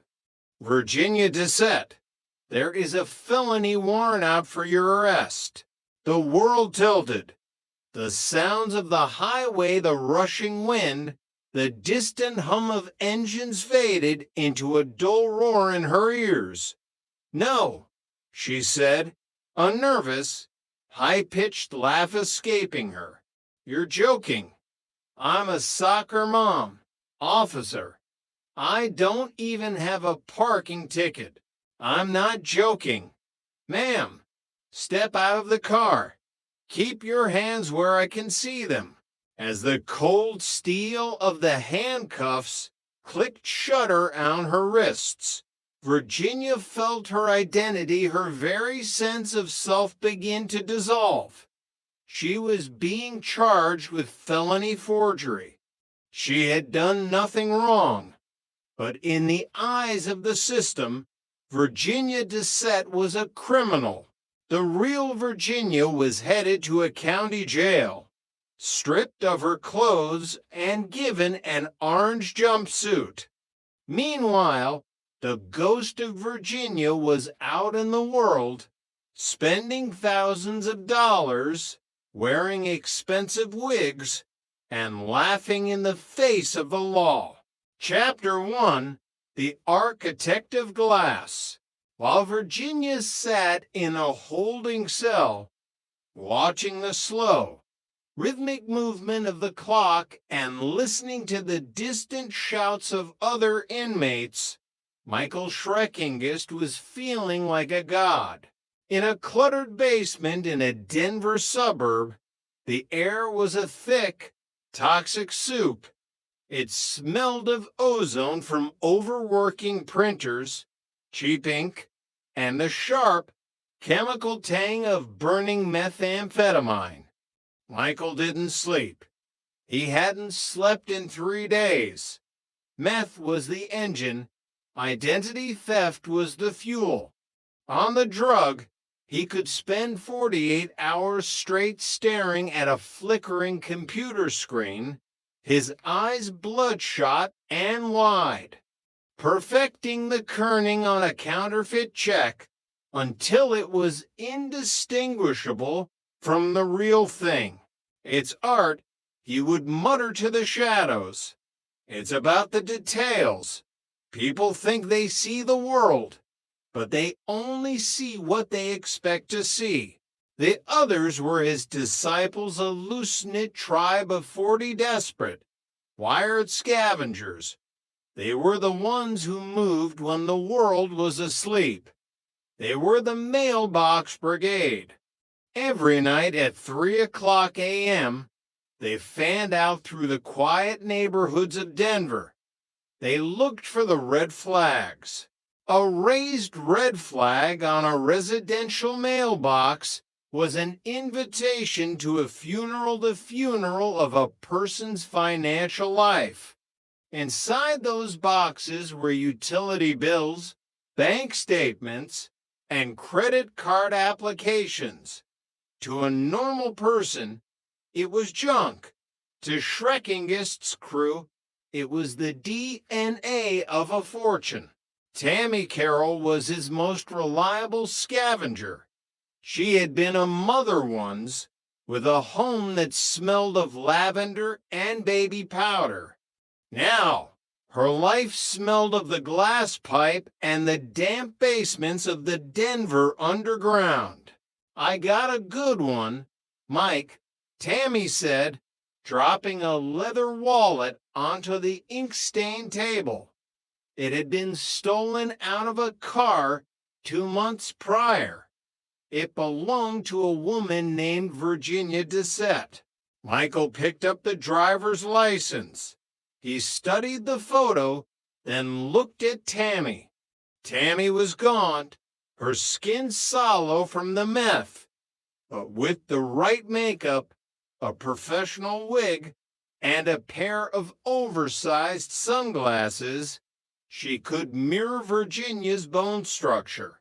"We need a check," Michael said, his voice a raspy whisper. "Something big. Something that feels like a payday." He opened his software stuff anyone could buy at a big box store, but in his hands, it was a mint. He didn't need the actual checkbook. He just needed the routing number and the account number from a single bank statement. Within an hour, he had printed a series of checks. He used high-quality paper, matching the watermarks and the micro-printing. 3 or 4 days a week, Tammy would later tell investigators, her voice a hollow echo of her former self. To checks a day, $900 each, for $1,000 a week, at least. It was easy. It was a game. But the money didn't go into savings. It vanished into small plastic baggies. The greed wasn't for wealth or security. It was for the next high, the next 48 hours of feeling like a god in a basement full of paper ghosts. Chapter 2. The Harley Scam. Michael Schreckingist had a taste for the finer things, even if those things were bought with the ghosts of other people's credit. The scam that would eventually give the case its name, the Harley case, started with a convenience check. These were the predatory slips of paper credit card companies sent to their customers, pre-approved and loaded with a high-interest trap. One had landed in a mailbox in a quiet, tree-lined neighborhood. Before the homeowner even realized her mail had been tampered with, the check was being scanned into Michael's computer. The credit limit was $25,000. It was a blank canvas. Michael didn't look like a meth addict when he prepared for a big hit. He showered, he shaved, and he put on a suit that he'd bought with someone else's identity. He didn't look like a man who lived in a basement. He looked like a man who had earned his leisure. He walked into a Harley-Davidson dealership, his gait confident, his smile practiced. He used a counterfeit ID, a perfect replica of a man named Benjamin Kim. He walked through the rows of gleaming chrome and polished paint, the scent of new leather and motor oil filling his lungs. His eyes settled on a fat boy, a beast of a bike. "I'll take this one," he told the salesman. He signed the check with a flourish. $17,000. The salesman didn't even blink. He shook the hand of a man who didn't exist. Michael rode that bike out of the lot, the roar of the engine drowning out the quiet, rhythmic ticking of the clock. Chapter 3. The Hunter and the Paranoid. Detective Jim Rock was a man of the old school. He believed in things you could touch, footprints, fingerprints, and the look in a suspect's eyes when they were lying. Identity theft was a ghost crime, and it drove him to the brink of obsession. He had the checks with Virginia Desette's name on them. He had the bank tellers who swore under oath that the woman who cashed them looked exactly like the woman on the ID.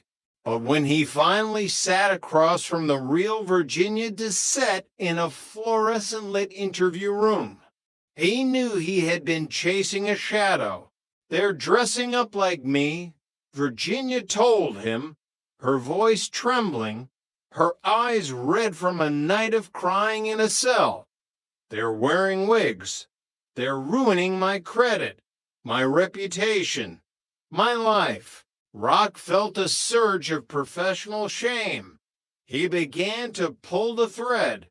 It started with Roberta Corcoran, a woman caught in a neighboring county. Roberta was a talker when she was coming down from a high. She led to Tammy Carroll. Tammy led to the bottom feeders. And the bottom feeders all whispered one name: Schreckingist. Rock knew the type. Michael Schreckingist was an architect of lies, but he was also a meth user. And meth users were fragile. They were paranoid.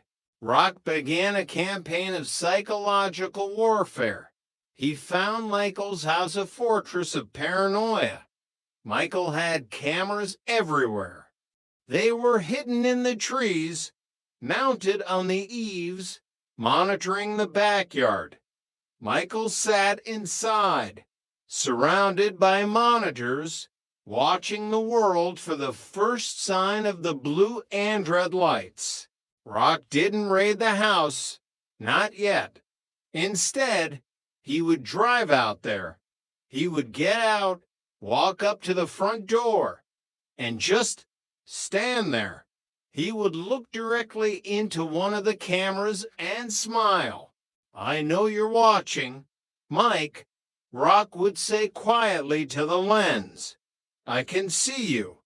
And eventually, I'm going to see you through a different kind of glass." Chapter 4, The Cracking of the Mirror. The mistake finally came on July 31st, 2002. Michael was exhausted. Even the meth couldn't bridge the gap between his perceived divinity and his physical limits. He was sloppy. He went into a bank, attempting to use an ID for a man named Benjamin Bryce Taiwan Kim. The ID was a rush job. Worse, he used a check from an account that had already been flagged. The teller hit the silent alarm. Michael didn't run. When the police swarmed the lobby, they found a man who had been living in a world of paper and mirrors for too long. He was sentenced to 10 years. Tammy Carroll's fall was more tragic. In the courtroom, the judge didn't see a criminal mastermind. He saw a mother who had traded her soul for a chemical. "You're a drug addict," the judge told her. "And as long as you are a danger to your children. I don't ever want to see them in your care again." Her youngest child was placed for adoption. Her 3 older children were scattered into the foster care system. It was a sentence that shattered Tammy more than any prison wall could. It was the moment the shadows finally evaporated, leaving her alone in the cold, harsh light of reality. Chapter 5, The Digital Vultures. Years passed, but the crime didn't die. It just evolved, shedding its paper skin for a digital one. Anita Jans lived in the new age of identity theft. She didn't have to worry about someone stealing her mail. She had to worry about someone stealing the air around her computer. In September 2005, Anita was on the phone with a mortgage broker. "I see you have more than one mortgage," the broker said. "No," Anita replied, "just the one."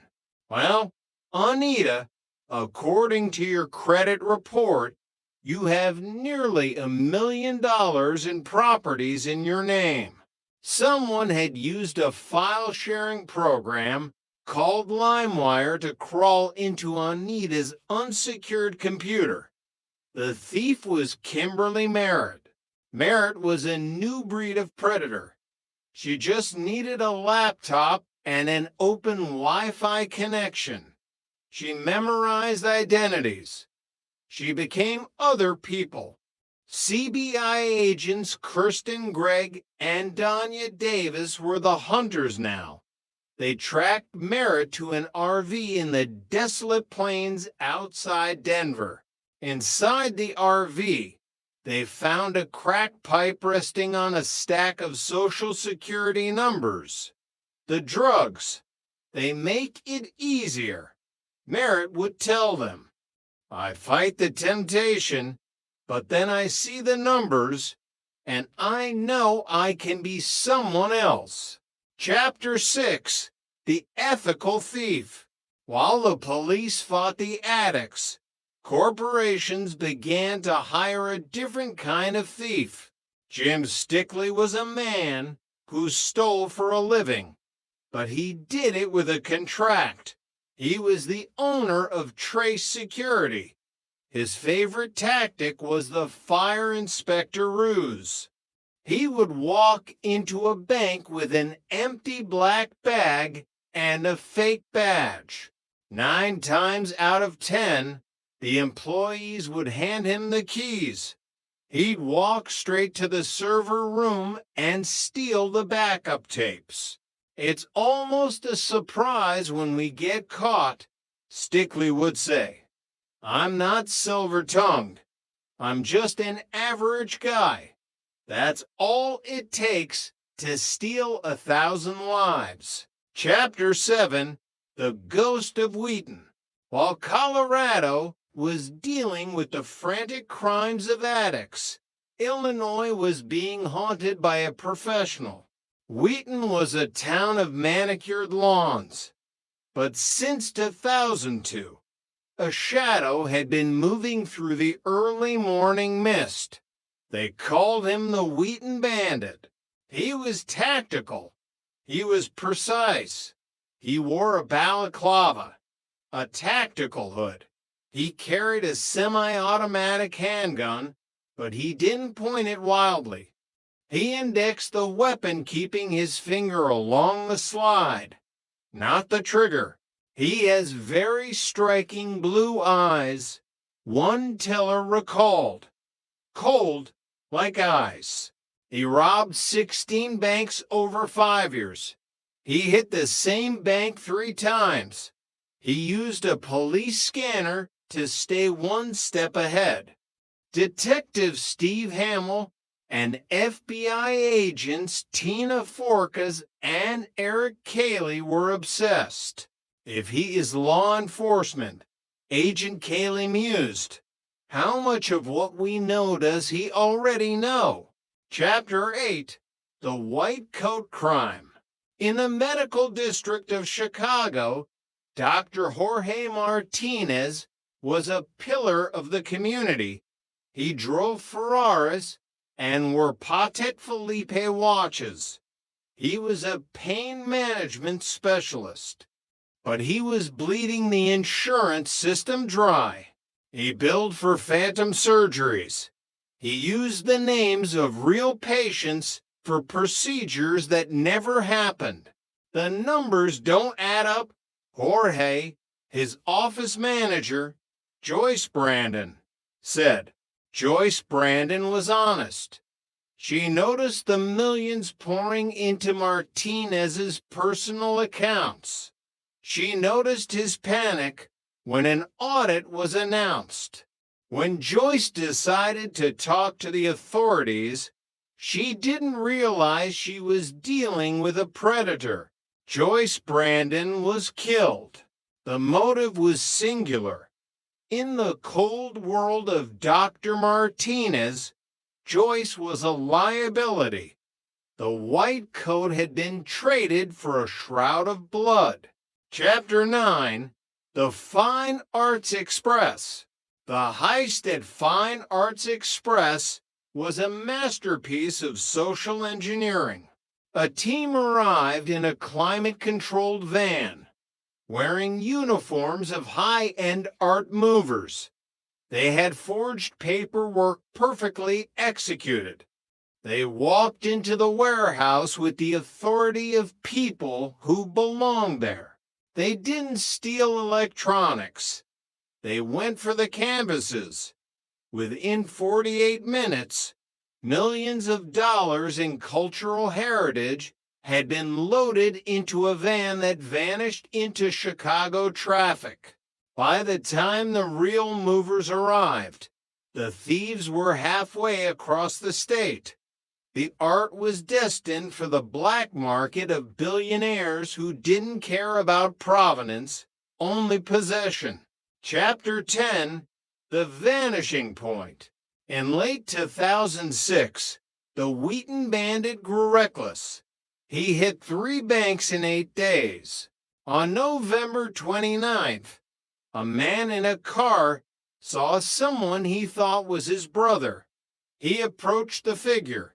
The stranger with striking blue eyes stared back with cold alarm. It was the first real look anyone had ever gotten. The sketch hit the news on December 11th. And then the Wheaton Bandit simply stopped. The bushes remained empty. The tactical hood was tucked away. The $150,000 he had amassed was a ghost fund, and the man with the blue eyes became an urban legend. Chapter 11, The Reckoning of the Fallen. For Tammy Carroll, recovery was an agonizing crawl. She spent 3 years in drug treatment. I am using my past as a way to help others, she told her sobriety group. She eventually reclaimed her 3 oldest children. Virginia Dissette's journey was harder. The charges were dropped.